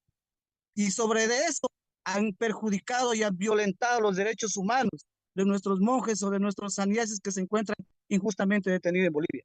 Como dije, nosotros vamos a iniciar las acciones legales en el ámbito internacional, porque aquí no existe ninguna acción judicial que haya dispuesto que se inmovilice o se inhiba su derecho a la movilización universal de estas personas. Como dije, todo ciudadano del mundo tiene derecho a transitar libremente por cualquier país del mundo de acuerdo a las reglas que determine cada país. Y en este caso, nuestros monjes, ¿sí?, cumplen con toda la normativa migratoria. Su estatus legal es jurídica. No existe ninguna razón para que el Estado boliviano haya procedido. Lo que ha sucedido ahí es un acto de barbarie, ¿sí? Es un acto primitivo que afecta totalmente el Estado de Derecho y demuestra ante el mundo de que Bolivia viola derechos de los ciudadanos, en este caso, con estatus migratorio legal. Por lo tanto, yo insisto una vez más y decirle a la ciudadanía del mundo que el Estado boliviano, insisto, ha vulnerado los derechos humanos de estas personas. Además, debo hacer hincapié en lo siguiente, que todo esto, toda esta detención ilegal no viene de una orden judicial. Todo esto viene porque el gobierno ha escuchado que en redes sociales un grupo de indígenas se encuentra en una comunidad y por lo tanto movilizan todo el ejército, movilizan toda la fiscalía, movilizan todo lo que es el aparato migratorio y sin justificación alguna los detienen. Todo esto al margen de los derechos humanos. Y lo único que han hecho los sannyasis es prestar labor humanitaria. De eso, de la labor humanitaria, pueden dar fe los dirigentes de las comunidades, los capitanes grandes de las comunidades, que son ellos los que han permitido, han invitado a nuestros sannyasis que lleguen a las comunidades a prestar ese apoyo humanitario. ¿Sí? Entonces, no están de manera ilegal, no han llegado de manera ilegal a las comunidades como piensa y dicen las redes sociales, porque en redes sociales se dice de todo, que nosotros compramos tierra, ¿sí?, que nosotros somos violadores, que nosotros somos defraudadores. En ningún momento ningún dirigente de la comunidad se ha pronunciado con respecto de las denuncias de KAILASA. ¿Por qué? porque no existe motivo, porque todos los compromisos que ha hecho KAILASA con las comunidades ha sido cumplido tajantemente como se ha acordado con ellos. Entonces ustedes deben permitir también que las comunidades hablen y digan en qué momento KAILASA les ha estafado, porque eso jamás ha ocurrido, porque en redes también dice que KAILASA les ha estafado. Pregúntenle a los dirigentes de las comunidades si KAILASA les ha estafado. Nosotros hemos llegado a un acuerdo con ellos para prestarles ayuda humanitaria a perpetuidad, porque nosotros creemos que los pueblos indígenas no duran 20, 30, 40 años. Son pueblos indígenas ancestrales que han vivido en el planeta Tierra durante miles de años y van a seguir viviendo miles de años. Y nosotros lo que hemos hecho es una cooperación con territorios indígenas y pueblos indígenas que gozan del principio de la autodeterminación, no para apropiarnos de las tierras ni de los recursos naturales, sino para proteger su situación, su existencia, los recursos naturales a perpetuidad, no para ir a saquear, porque nosotros como KAILASA somos religiosos, somos espiritualistas, creemos, ¿sí?, de que la naturaleza y todo debe ser conservado, porque se vive con armonía con la naturaleza, pero más no para destruir. Lo que queremos es que los pueblos indígenas mantengan sus costumbres ancestrales, mantengan su diversidad cultural, su lengua, sus costumbres, sus comidas, sus bebidas, su idioma, su cosmovisión. Y nosotros trabajamos para eso, para que ellos en el tiempo alcancen un buen vivir, manteniendo sus costumbres ancestrales. Todo eso es lo que han hecho los saníes y por eso han sido detenidos injustamente y el Estado no responde hasta sobre la situación de ellos. Por lo tanto, nosotros, como dije, insisto en ratificar que sea dispuesto ya al equipo de abogados para que realicemos las acciones legales correspondientes por esta atroz violación de los derechos humanos que ha puesto sobre todo de que la vida de nuestros saníes se encuentre en riesgo. Como dije, no sabemos, ¿sí?, no sabemos si nuestros saníes están aún con vida, porque no se nos ha permitido en ningún momento tomar contacto con ellos. Tengamos en cuenta que no existe ninguna orden judicial para esa retención, porque efectivamente no existe ningún cargo, porque los saníes no han cometido ninguna infracción penal, no han cometido ninguna acción jurídica que atente a los principios del Estado de Derecho del Estado boliviano. Lo único que han hecho es trabajar incansablemente por los derechos de los pueblos indígenas de Bolivia, y así como lo han hecho en otras partes del mundo, trabajar para el desarrollo, para que nuestros pueblos indígenas tengan autoestima, para que puedan vivir con dignidad, para 1000, para 2000, para 3000 años y hasta la eternidad. Eso es lo que hacemos nosotros como KAILASA y lo vamos a seguir haciendo, porque nosotros no violamos derechos, respetamos los territorios ancestrales, porque todo el mundo sabe, en Bolivia, hasta el más elemental ciudadano conoce de que los territorios ancestrales son inalienables, indivisibles y imprescriptibles. Está protegido por la Constitución boliviana y también por los pactos, tratados y convenios internacionales. Las tierras de los pueblos indígenas no se pueden vender, no se pueden comprar. Y eso nosotros sabemos y respetamos, y los acuerdos que nosotros hemos llegado con los dirigentes de las comunidades va en ese sentido. No atropellar derechos de pueblos indígenas, más bien nosotros propendemos de que nuestros pueblos ancestrales del mundo logren algún día en lo que debieron ser en su debido momento. Autónomos, dueños de su propio desarrollo, respetando obviamente que sí, el Estado de Derecho constituido del Estado boliviano, no para cercenar el Estado de Derecho boliviano, sino que más bien coadyuvamos a que su pueblo indígena viva o tenga una vida digna, con educación, con salud, con alumbrado. Eso es lo que nosotros hacemos. Ahora bien, debo también aclarar que dicen que KAILASA no existe. Eso también es una aberración, porque KAILASA existe. El hecho mismo que estemos allá y que todas las redes sociales manifiesten de KAILASA es porque KAILASA existe. Y nadie le puede quitar el derecho que, siendo una nación originaria de la India, reconocida por miles de años por muchos reinos, se agrupe y se constituya como lo que fue su estado o su reino antiguamente. Así como los pueblos indígenas de Bolivia han existido miles de años, han tenido caciques, capitanes grandes, pero ellos mantienen todavía su identidad, su territorio, su cosmovisión. En el caso que de la India no sucedió así. El pueblo indígena de KAILASA ya no cuenta por la persecución política y religiosa que sufrió durante miles de años. Pero eso no quita de que se reagrupen y decidan continuar con su legado ancestral. Ese derecho es un derecho internacional, es un derecho humano, es un derecho natural, que nadie puede arrancar o cercenar la ancestralidad de cada pueblo. Y eso es KAILASA. Nadie le puede quitar el derecho de lograr durante todo el proceso de que se constituya como tal en un Estado. Eso es un derecho que nadie lo puede negar. Obviamente que en este proceso van a suceder muchas cosas de persecución. Pongámonos un ejemplo, hagamos una analogía. Veamos el estado atípico de Roma. Es un estado típico romano. Lo que aspira KAILASA a ser un estado de aquí a muchos años. ¿Por qué? Porque goza de legitimidad ancestral, porque sus reinos originarios y ancestrales están en la India, que fueron perseguidos y extinguidos, pero existe el pueblo que ha retomado esos principios y esa cosmovisión de aquellos pueblos y se han organizado. Ese es un derecho innato que nadie puede negar. Por eso hemos acudido a todos los organismos internacionales en ese trabajo, en esa lucha para reconocer a los Estados Unidos de KAILASA como pueblo originario y ancestral de la India. Eso es, pero KAILASA existe. No se puede decir que KAILASA no existe.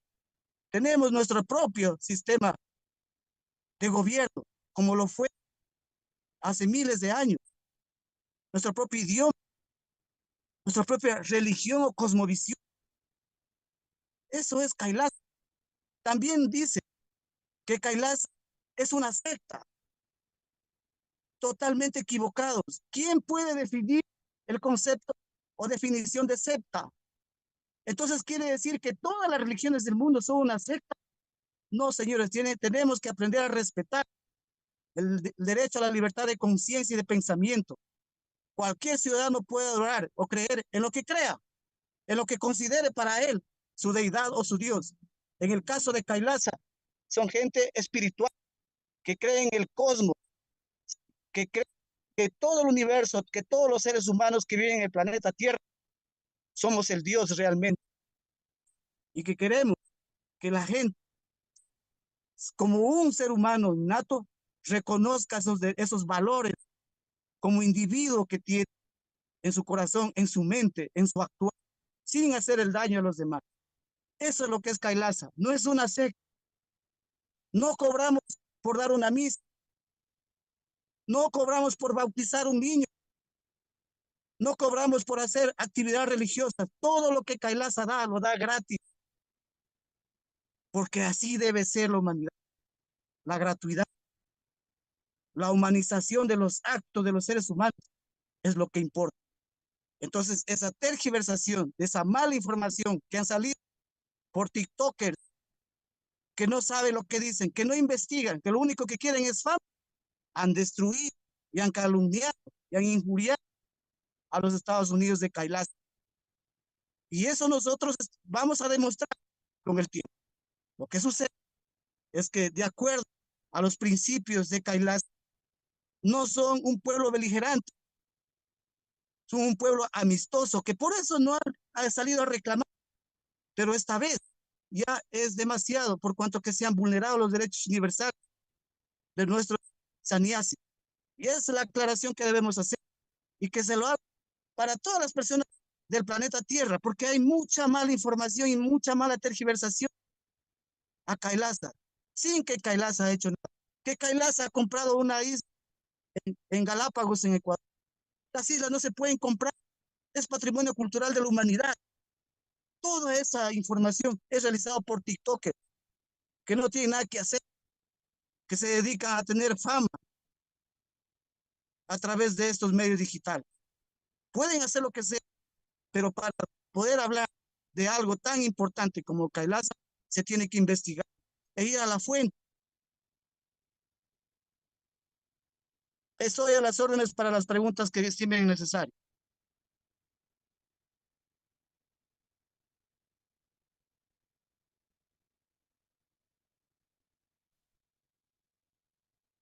Gracias. Muchas gracias, Dr. Miguel.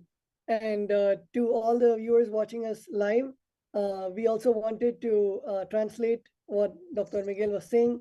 To begin with, Dr. Miguel said that we had asked Dr. Miguel the question that our sannyasis, our monks, where the basic human rights were being denied, the basic legal right to speak to an attorney was being denied.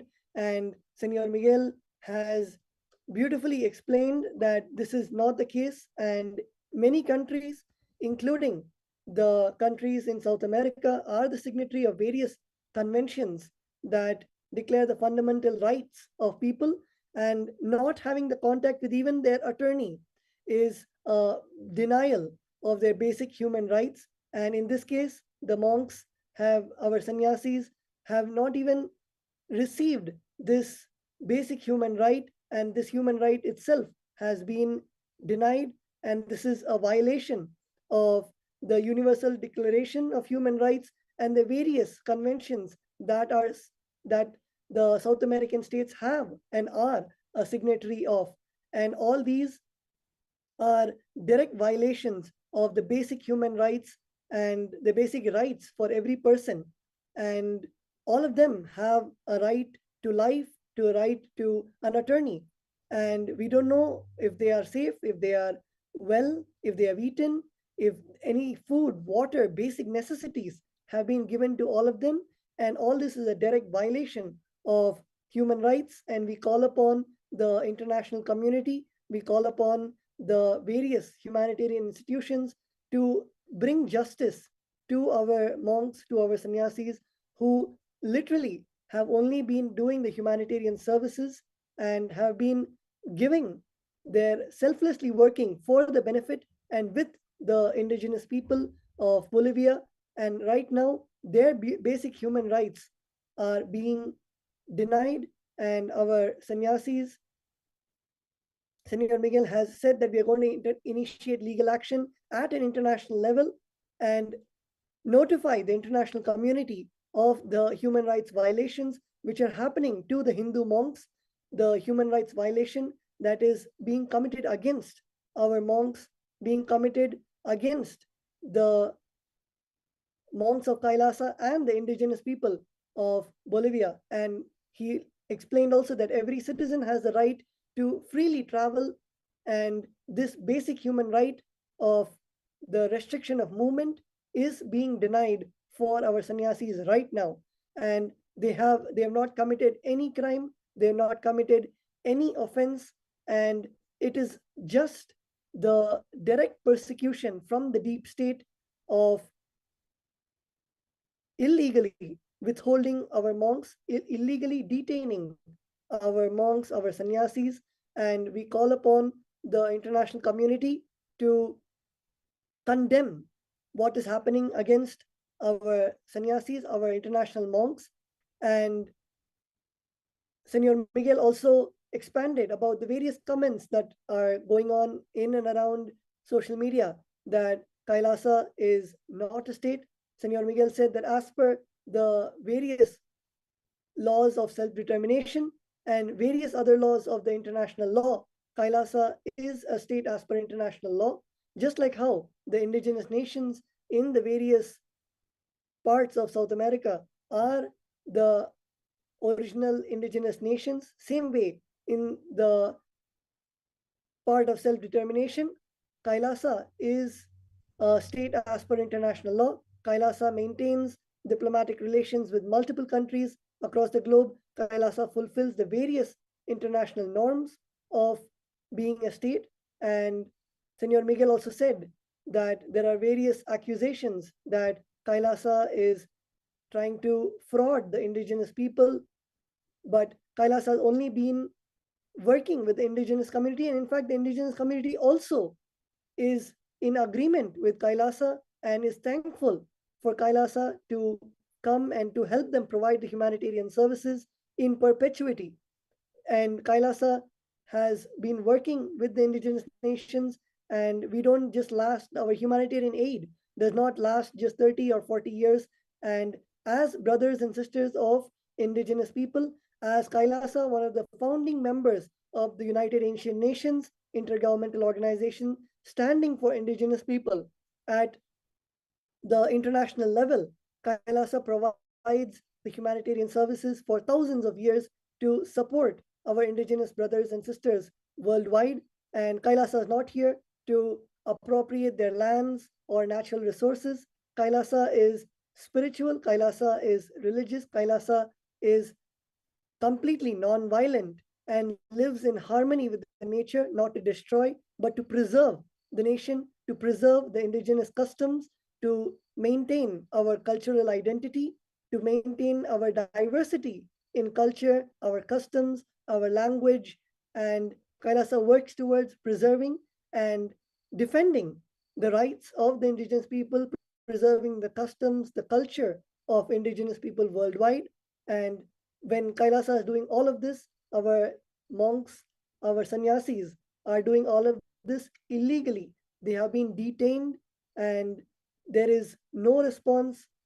And our attorneys are trying to reach our monks, our attorneys are trying to be in contact, but still we are not able to get in contact with our monks who have been illegally kept in custody, who have been detained, and there is no court order, there are no charges, there are no offenses, they have not committed anything illegal, they've only been doing the humanitarian services. And as per the basic laws and rights of the human rights, they have been only working tirelessly for giving the humanitarian aid for the indigenous people in Bolivia.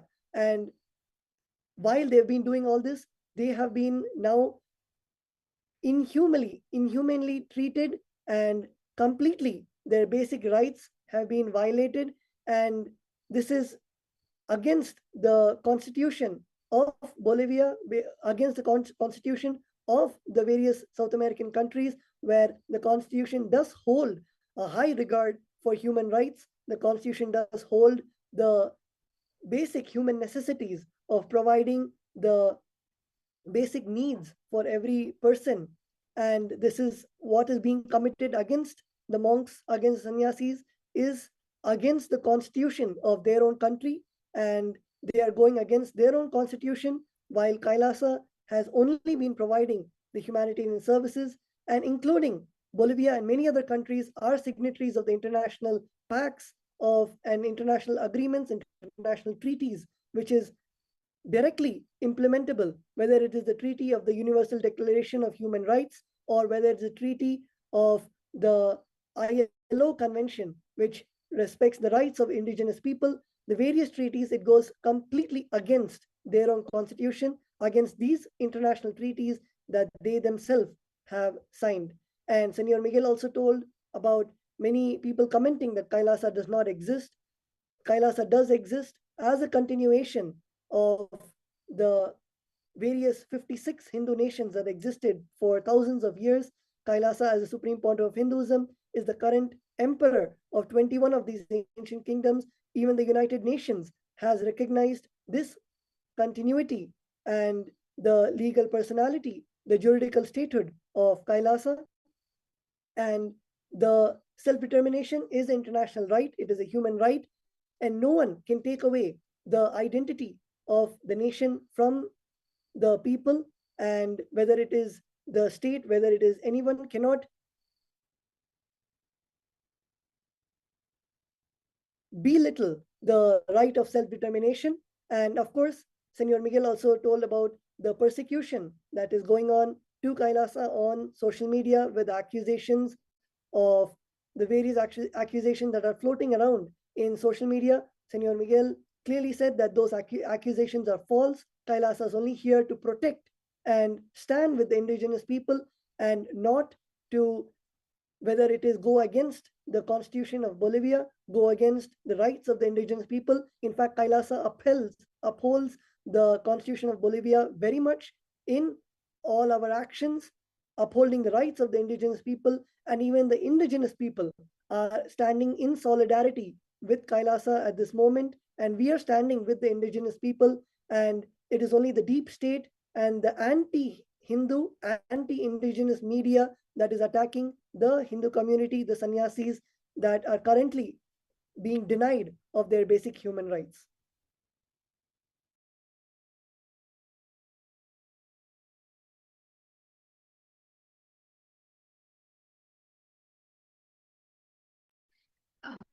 Thank you so much, Senor Miguel. And because what right now the lawyer, Senor Miguel, had highlighted is very important, and I'd like to reiterate it. And I see so many people right now as we talk. I see so many tweets, so many people actively posting on social media. So many Hindus are coming together, and so many people from around the world are coming together. In fact, I see a lot of people from the South America that are joining here with us, that are also talking about the contributions and services that Kailasa Swamiji has been doing. And one important point that I'd like to highlight once again on what Senor Miguel had mentioned now is about how the sannyasis there, all the monks are being detained illegally without any kind of a explanation whatsoever. And like he said, that just based upon the hate speech, racist, anti-indigenous,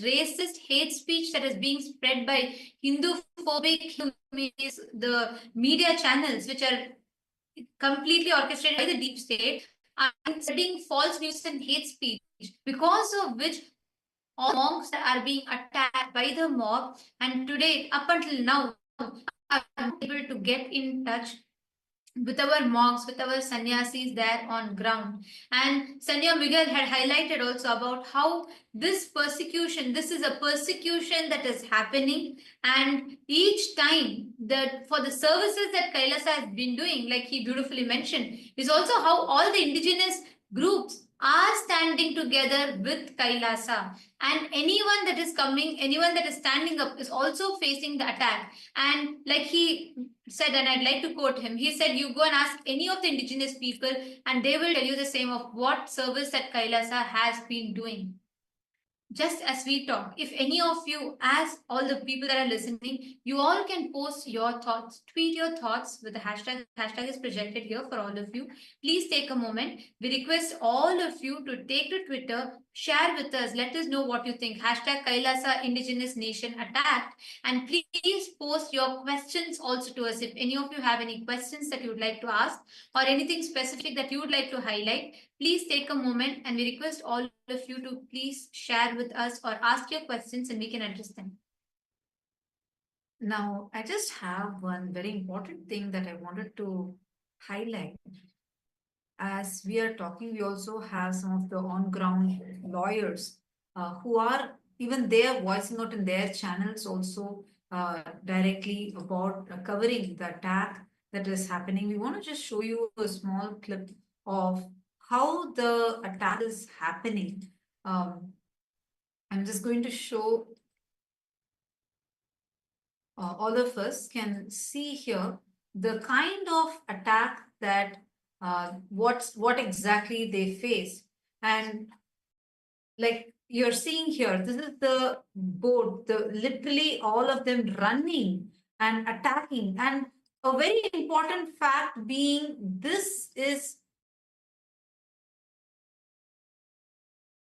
these are not the people who are actually running and attacking, are not the indigenous people. That's one very important point to note. These people that you're seeing there who are actually attacking are the people who are put there, who look like the local people. See, the way how the attacks are usually done on the indigenous people has always been with a pattern. Actually, as I'm talking, you can see the various attorneys that are voicing out against this persecution, against this attack. You can see them talking, giving a clarity and sharing about what is the actual truth. What is exactly the real picture which the Hindu music, Hindu-phobic media is trying to hide. You can see here, our monks are going where? We don't even know. Where are they being taken to? What's going on with them? Are they safe? We have no idea. And this you can see they're trying to fight for justice. And you can see here the monk is pleading them. He's requesting to be let alone. And he's pleading them there, and there is no one to stand up. There is no one protecting the monks. And here we can see there are the news channels here who are also telling about the persecution and the attack that currently our monks are facing. And here you can see the people covering on ground, and they have our female monks. Their location, the monastery campus has been. Yeah, this exact clipping is right now. You can see it's night time. Monks are there alone. We are only seeing uniformed men, armed men that are there. We are not allowed inside. The lawyers are not being allowed inside. There are some press channels that are there. They are able to cover, but we are not allowed to even send. Our lawyers are not being allowed inside. What is going on? How is this right? You can see here, right here, you can see this is one of our female monks who is actually being forcefully taken, detained, illegally detained. How can they detain them? There is no complaint, there is no kind of a court order, there is no arrest warrant. How can they detain them? We do not know. We are not able to ask. Even our lawyers, as he just came, as one of the attorneys just came and expressed here, even they are not able to do anything. They are trying their level best. They're trying to approach various courts, various things, trying to take legal actions, but we do not know. You can see here how the monks are being mobbed. We have no contact. We are not able to see where our monks are. We are not able to see, we are not able to know any detail about them. We do not know what is happening to our monks. We do not know what if they are safe. We do not know any of this news and information. And here you all can see how our monks are being detained. They are being taken illegally. We do not know what is happening to them. They are being illegally detained and kidnapped. Like Sanya Miguel, a lawyer, just highlighted importantly, there is no kind of there's no ground for any kind of arrest or anything to happen to them, because they have been doing the service. They are volunteers, and all of them illegally have been kept detained, and completely the phobic Hinduistic racist elements are attacking our monks. And you can see how they are mobbed by the media. And how can they be? You can hear literally the news fogging at them. And this is one clip we have. We are not able to access them. We have been trying constantly. We are trying to somehow get in touch with them. We do not know. And actually, as sannyasis, I want to highlight something here. We are pure vegetarians. We do not eat any other food, any other water. We don't drink any other water, because for us, the vows of brahmacharya are so important, the 5 vows that we take. And the aparigraha is very, very, very important. We do not eat without doing puja. We do not eat any random food. No. We have specific sattvic diet. We only follow that. If otherwise, they may just be hungry. So that is what is also one of the concerns we have, because we don't know where they have been taken to. Where are they? What food they have? They are not even given access to their own personal documents. They do not have their documents, their passports, their phones with them. So it's very seriously concerning.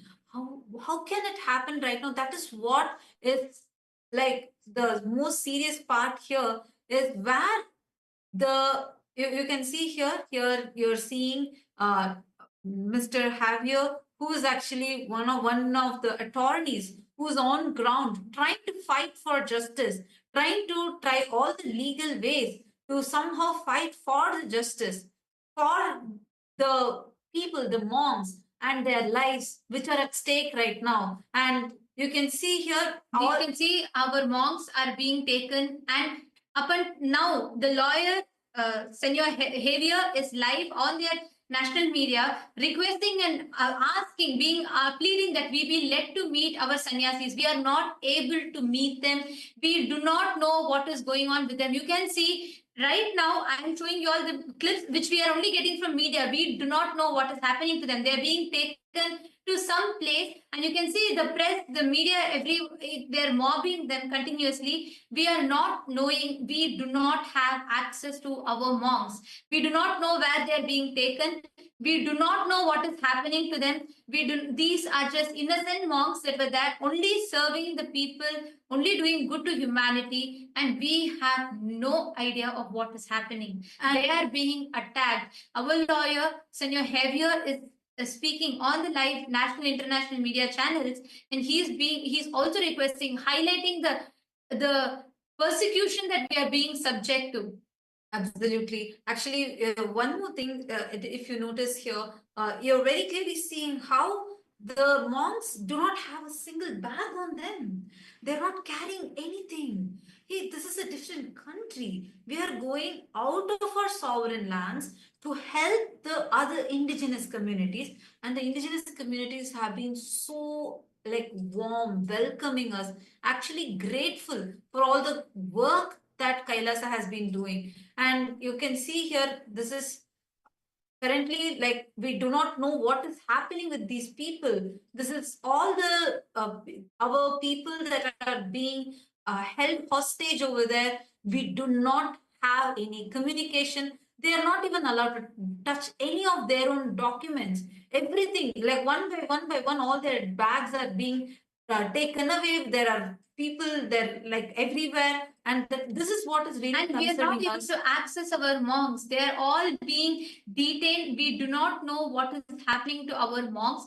We have been trying, we are not able to get in touch, and you can see they are completely surrounded by armed men. We have no clue. Our lawyers are not able to get in touch. Our lawyers are not able to communicate to them. We do not know what is happening.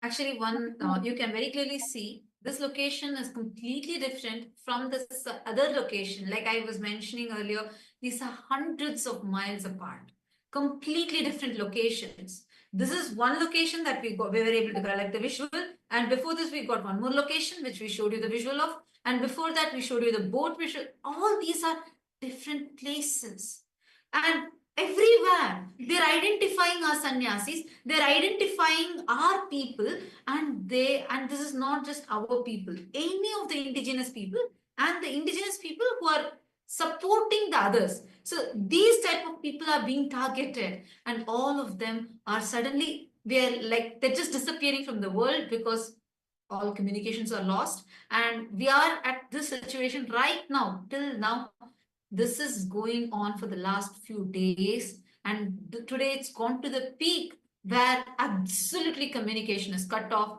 and we need to raise our voice to actually amplify our voices, to really be able to reach them, to really be able to see what's actually happening. Are they safe? These are women, and all of these are men, armed men. What is going on there? What are these people? And you need to know, we asked several times, who are these people? What rights do they have to come and ask us this? Who are they? Can they show us any documents? Can they show us any IDs? We couldn't get anything from them. Till now, we have not gotten anything. So actually, these are some of the very concerning points that we have. And we request all of you to please take a minute and share this, voice this out. Ma Atmarupa is posting saying this is a completely total nonsense. Exactly. And Ma Nitya Atmarupa, it's right now the way it's happening, there's no logical sense. There's no justification someone can even give. What is going on? Is this a joke? This is something where, oh my God, I'm seeing a lot more comments that are coming on in the YouTube. Many of you are posting, attack on Kailasa sannyasis is a grave injustice rooted in deliberate suppression of the Hindu indigenous communities. These sannyasis are dedicated service of the divine and humanity. Absolutely, Matanya, that's true. And not just that, I want to also highlight, Ma, it's like how Dr. Miguel was also mentioning. It is not just Kailasa. The attack is being done because we are indigenous. That's the most important thing. Like, just because we are supporting the indigenous communities and we are supporting, see, like I was mentioning, right, without right offerings, without offering Naivedyam, we don't eat food. So our sannyasis are now, all their puja kits have been taken away. All their personal belongings have been confiscated. All their, like you will notice, they're not even like one of the sannyasis when she was dragged the car, forced into another car. She didn't even have even a sling bag. Imagine, she no right for the phones. The fundamental rights are all taken away. It's so important that all of us come together, voice this out right now. This attack, this persecution has to stop, and we need our monks back. We need our sister sannyasis. We need to reach our brother monks. They were only merely serving there. We did not do anything else other than serving, and not just serving, continuously, like the way we are supporting the communities are so happy. From external, they are able to attack.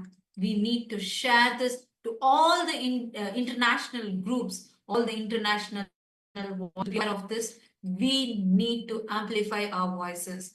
It will not be enough just even a small few hundred of us are speaking this. Please share now. We need to reach out to the mass. We need every one of your voices. We humbly request all of your support. We need to know what's happening right now with our sannyasis. It's been so many hours together. We don't even know if they have had a single drop of water. You all saw the visual. The sannyasi car, she didn't carry even a bottle. We don't eat anywhere else outside. We don't drink any other water. So what is happening? Just for serving humanity, is this the result that is being given back? This is getting very too dangerous. The environment is turning very hostile just because of a few anti-indigenous groups. That is what is the main thing. It is the anti-indigenous groups that are making this whole attack, forming this whole attack. That is what is happening. So we really request all of you to come together. We are seeing a lot more people who are joining us, and also we see a lot of people who are commenting and support. Like we have seen so people who are telling about how bad they feel for this persecution that is happening. But it is also important for us to remember, anytime anyone stands up for the rights of indigenous groups, when we stand up for the rights of Sanatana Hindu Dharma and to serve the humanity, this is what consistently is been happening. Anyone that stands up for the indigenous rights is being attacked. And it is important, it's even more important that we spread the right news. As much as we are telling about the attack that is happening, let us take that time to also spread the right information to people. Let us spread the right information so people understand, so people know the facts. Right now, our city's lives are in danger, they are at risk. We do not know what is happening with them. We have no idea of what is going on. And Mahavi, I just wanted to also ask you here of how you have seen this also, as multiple times. Whenever, in fact, Swamiji has taken been the single platform. He's created that one platform that unifies all the indigenous nations together, brings everyone together, and persistently in attacks there has been Hindu-phobic, Hindu-mesic elements are relentlessly attacking. Do you want to also share about the systematic persecution, that's very systemic persecution that is happening, the multi-pronged attack, just because of the service that Swamiji is doing? Yes, absolutely, ma'am. If we look at the 2010 persecution, this is exactly how it started. It all started with the Hindu-mesic, Hindu-phobic media, racist media, who basically just spread disinformation lies about Swamiji, about the work that he's doing, all kinds of lies. So basically inciting hate in the public. And this is exactly what is happening here.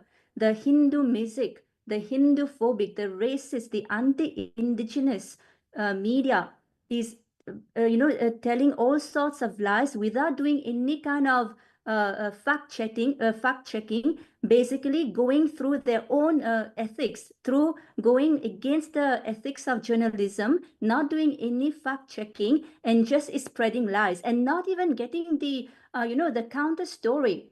Just trying to show one side of the story, and not interviewing, asking the people on ground, the indigenous people who have been benefiting from the services of KAILASA. So that is the strategy that these Hindu music, racist media elements are using, just without any without any fact checking, just spreading lies, telling whatever they want on media, just because they can, just because they have the platform. They just tell whatever they want to, and through that misinformation, disinformation, inciting hate, inciting hatred, and inciting violence from the mob, from the public, from the and these are not the people who are actually benefiting from the services of KAILASA. So this is very well planned, and especially as we've seen, multiple places where our nuns and monks are getting persecuted, are getting attacked at the same time. So they would have already planned for it, very systematically planned for it. And so, and one other thing that I wanted to add is that if you look at the media, like the news report that one of our lawyers is doing, you will see that how our sister nun, she is a female body, and she has taken the vows of sannyas, and she's being manhandled. She's being handled by men, which is completely against the sannyas vows. So none of her human rights or even religious rights are being honored here. They have zero concern that she's a woman, in saffron, who has taken the vows of sannyas, and who is there solely to enrich the community there, to serve the community there. There's zero concern about that. And as you've mentioned, she's not having anything in her possession. She's not even having her belongings, not even having her devices, and not even having her passport. Can you imagine being in a country, in a totally foreign country, not having your passport, not having your devices, and being suddenly held hostage? And all of that, it's actually very important to understand that all of that is happening illegally. There's no arrest warrant. There's no court orders, nothing. They just suddenly, out of the blue, multiple men just barge into their private residence and take them hostage, just confiscate their devices, their belongings, and not having any contact with the outside world, and we are not able to get in touch with them. We don't even know how they are doing. And I'm very sure that because this is done illegally, I'm very sure that they are not even being given water and food. I mean, they don't. And we can't even eat the food outside, Mama. That's the thing. Like, we can't even if outside, anywhere, other than what we offer puja for, we don't eat any of that food. That's the upbringing life. Exactly. And they are not able to do puja as well, because that is one thing that we have to do as part of our sannyas vows, is daily. I mean, even as Hindus, right? Daily puja has to be offered to Paramashiva, to Guru. And they are not even allowed this.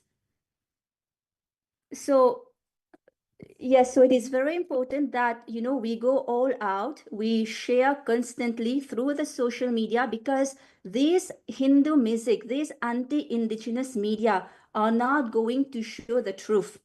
This has been happening. We've been doing everything legally.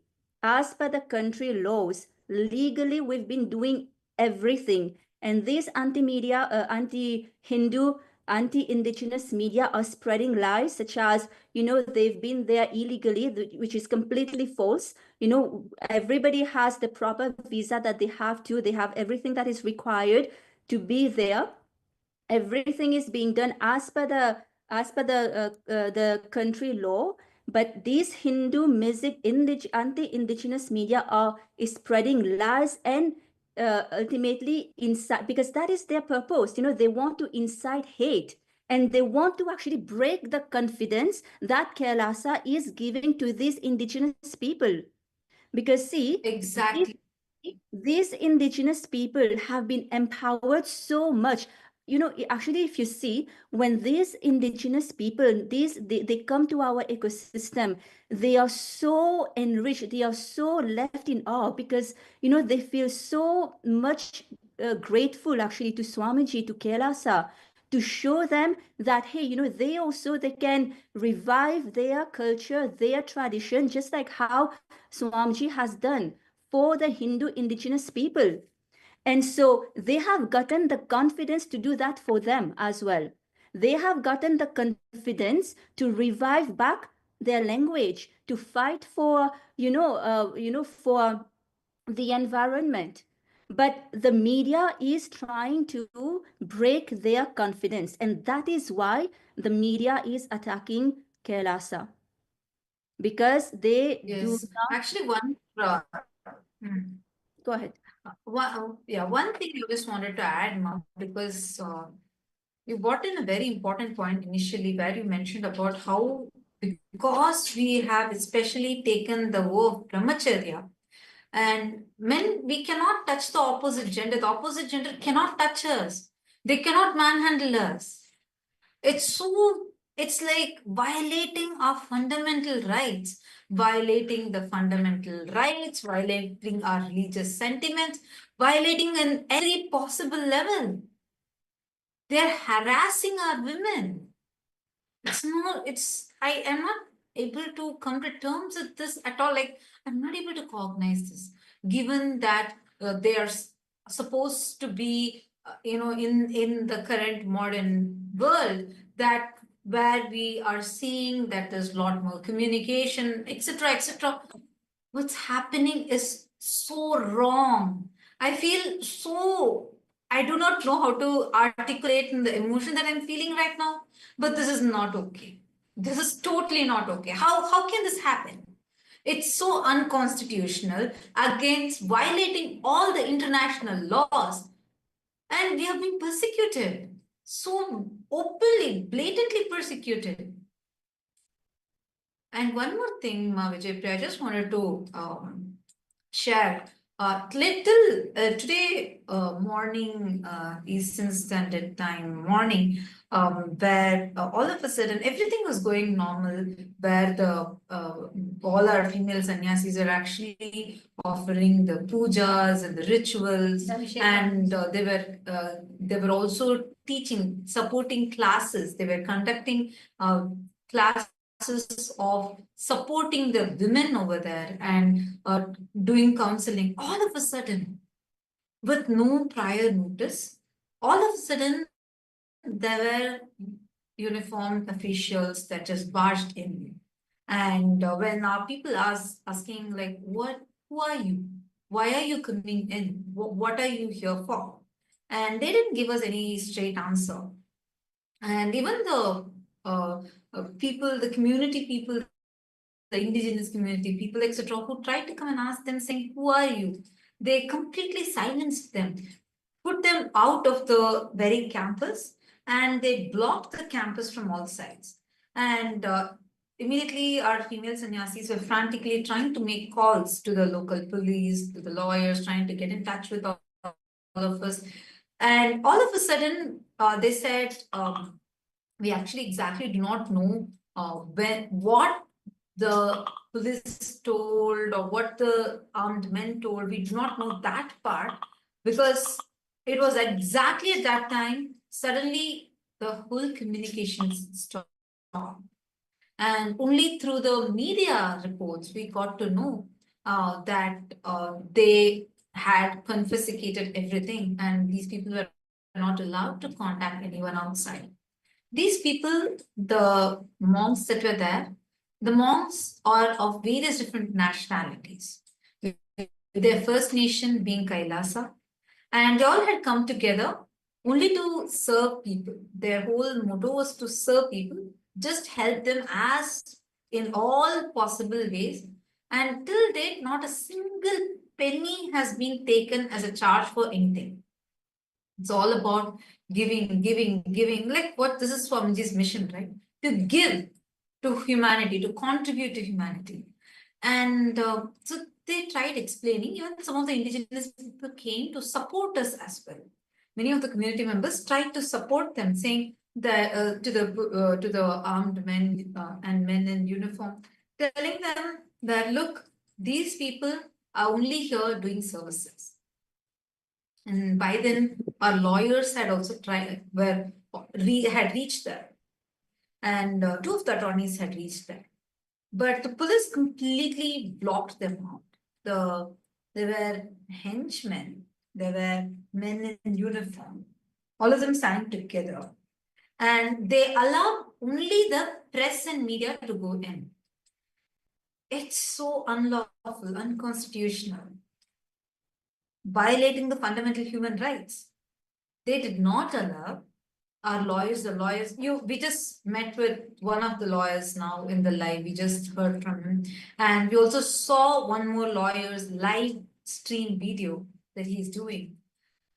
So when the lawyers tried to get in and the attorneys somehow tried to access the people and to try to communicate with the police, they were also blocked. They were completely blocked or not let inside.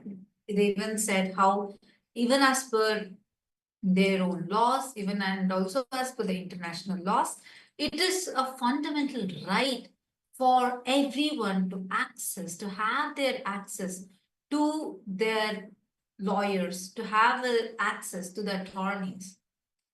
Still they were denied. Like, we have the right to remain silent with until we have a legal representative, right? This is an international law. But they completely denied the legal representatives to even meet the people. The people from inside are saying, no, just let us go, let us go. And all of them are women on the inside. This is a women monastery. And they had completely surrounded the campus. These armed men it's all men. They surrounded the campus of the female monastery and they did not allow any of them to step out. So it was very difficult, like till now I've not been able to reach them. That's what is very, very, very, very disturbing for me. They've even been denied to contact their consulate or embassy, let alone contacting their lawyers. But as other countries' citizens who are there legally in that country, they were not even allowed to contact their consulate or embassies. And again, it is worth repeating again, all that is done so illegally, without any arrest warrant, without any legal documentation. They are just, whenever they want, they just barge in and just take them away. There's no accountability. And now we don't even know where they are. We actually don't know where they are. That is the most shocking. We don't know where they are. And that is so concerning. Just imagine, right?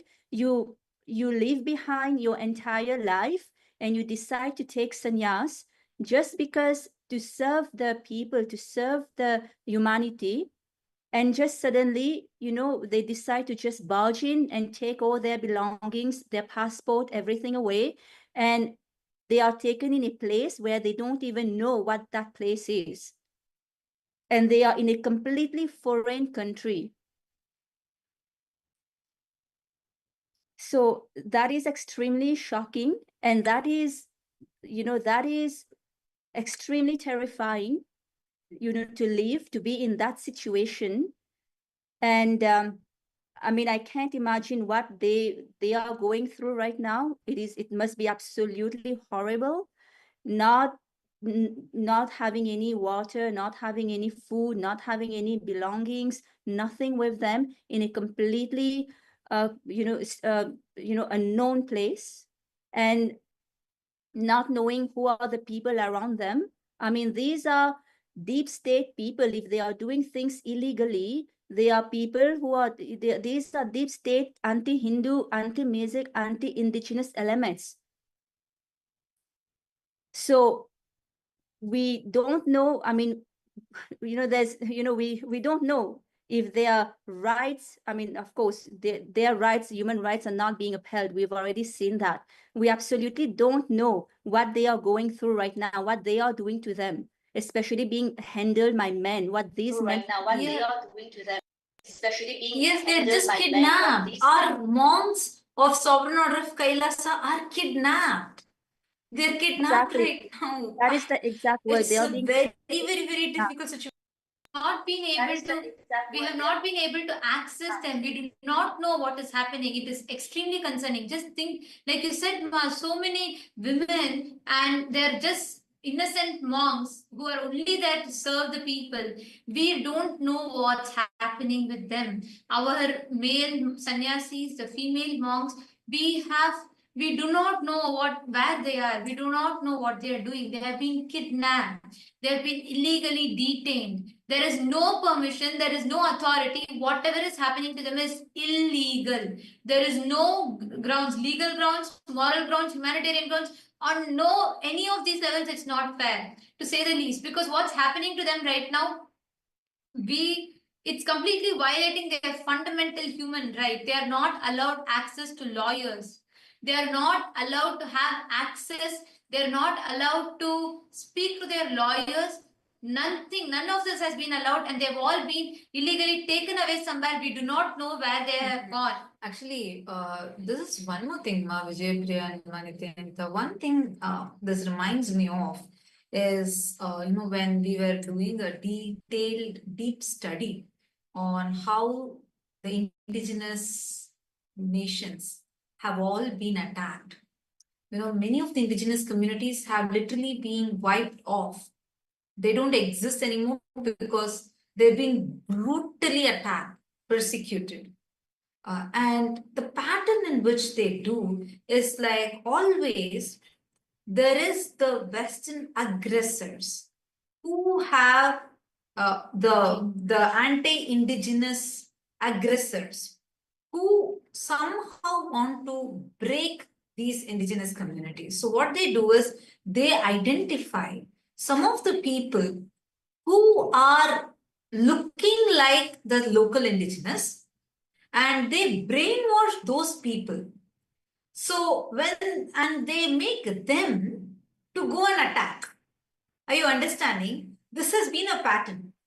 So at that situation, we can't see the difference between the attackers and the attacked.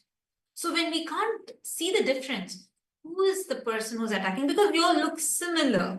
If you see there, it'll feel like, oh, is it the indigenous people or is it some other henchman?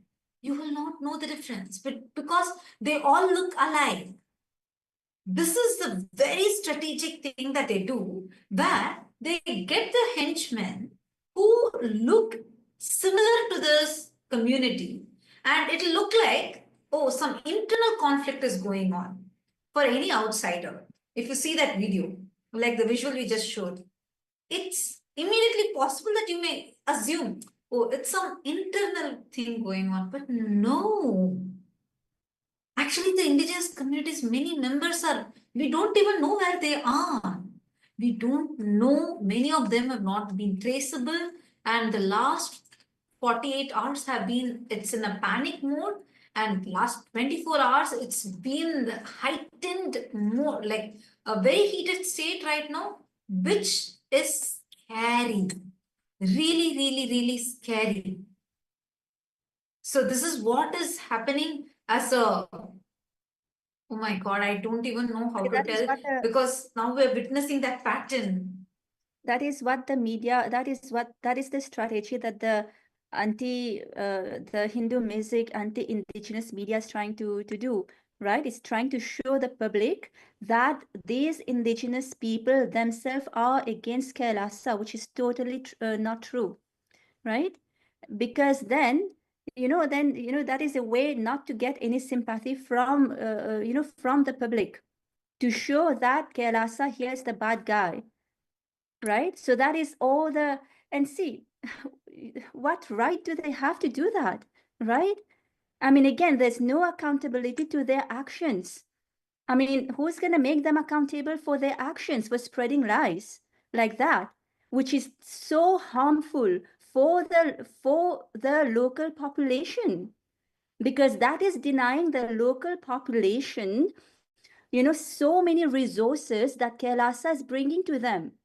And these are the same people who are coming towards Kailasa and asking for Kailasa's help. So these anti-indigenous media, they are not, it is not just harm done to Kailasa, but they are also doing harm to the local people, but showing that the local people are against Kailasa. So exactly. Actually, that is the most important thing for people to notice and remember. I just wanted to highlight what you were saying, because people, unfortunately, what the media shows is a completely false picture, but they gaslight the people itself to believe that, oh, the whole public is infuriated, which is actually, I just wanted to share in this regard, that even yesterday, when the monks, like we showed, they were all boat trapped, and the few women and the families who were being served by Kailasa, the indigenous communities, they actually came forward. They said they requested the mob to stop attacking them. So one of our sannyasis had fainted on the ground because of not drinking water and no food, nothing whatsoever, and he was asking, continuously requesting to be allowed to at least drink water, and he was not allowed, and he fainted on the ground. So immediately the indigenous communities, they rushed forward and they wanted to give some water. And they requested the mob to stop attacking, and they all came and stood in front of the mob to protect. Every single one of them were attacked. And they gaslighted everyone around. The mob was screaming to show, no, we don't want you, we don't want you. But there are so many people who are actually saying, no, we are standing for you, we are supporting for you, supporting Kailasa. And this is how it is so manipulated on the media. And everyone who are seeing this live right now, you all should share these facts. We should request and we should write to the government. We should ask them. We should request on humanitarian grounds. What is happening to us is unfair. It's a persecution. It's a violation of human rights. Actually, all the viewers that are watching this live right now, we request all of you to share this directly. Please share it with the mayors and the government itself, so they also know how these racist, anti-indigenous terrorists are attacking us. Please, I'm seeing also that Gevache Hossein has posted, monks didn't drop their vows because in these situations they can't do their rituals routine and they followed the vows. The responsibility of the mob, absolutely. That is why our monks fainted. Our monk fainted there. And he was denied food, denied even water. It's scorching heat. He was standing there. And the thing is, they were not attacked when they are, in the place where all the people, the indigenous people who are there, who were all served by Kailasa, that community, that was not the place where they were attacked. Because if they're attacked there, the indigenous people are going to come to support. No, the attack was very strategic. They were waiting till our monks actually went in a boat. So they went away from this community area. They had to go to another town by boat to get vegetables and groceries for cooking to serve the indigenous people. So they were waiting to go to that boat. They go into that boat and somehow go to that place So as they were going, in between their boat got stopped. Are you understanding? It's very, very like, oh my God, what level conspiracy this is, what level of attack. They were waiting for the boat to go and be away from the communities because they know if the mob, the henchmen, they come and attack, then at that time, if the people are coming and attacking the sannyasis, indigenous people can come and support them. That is why they waited for them to get separated and showed in media as if, oh look, there's a mob that's attacking. No.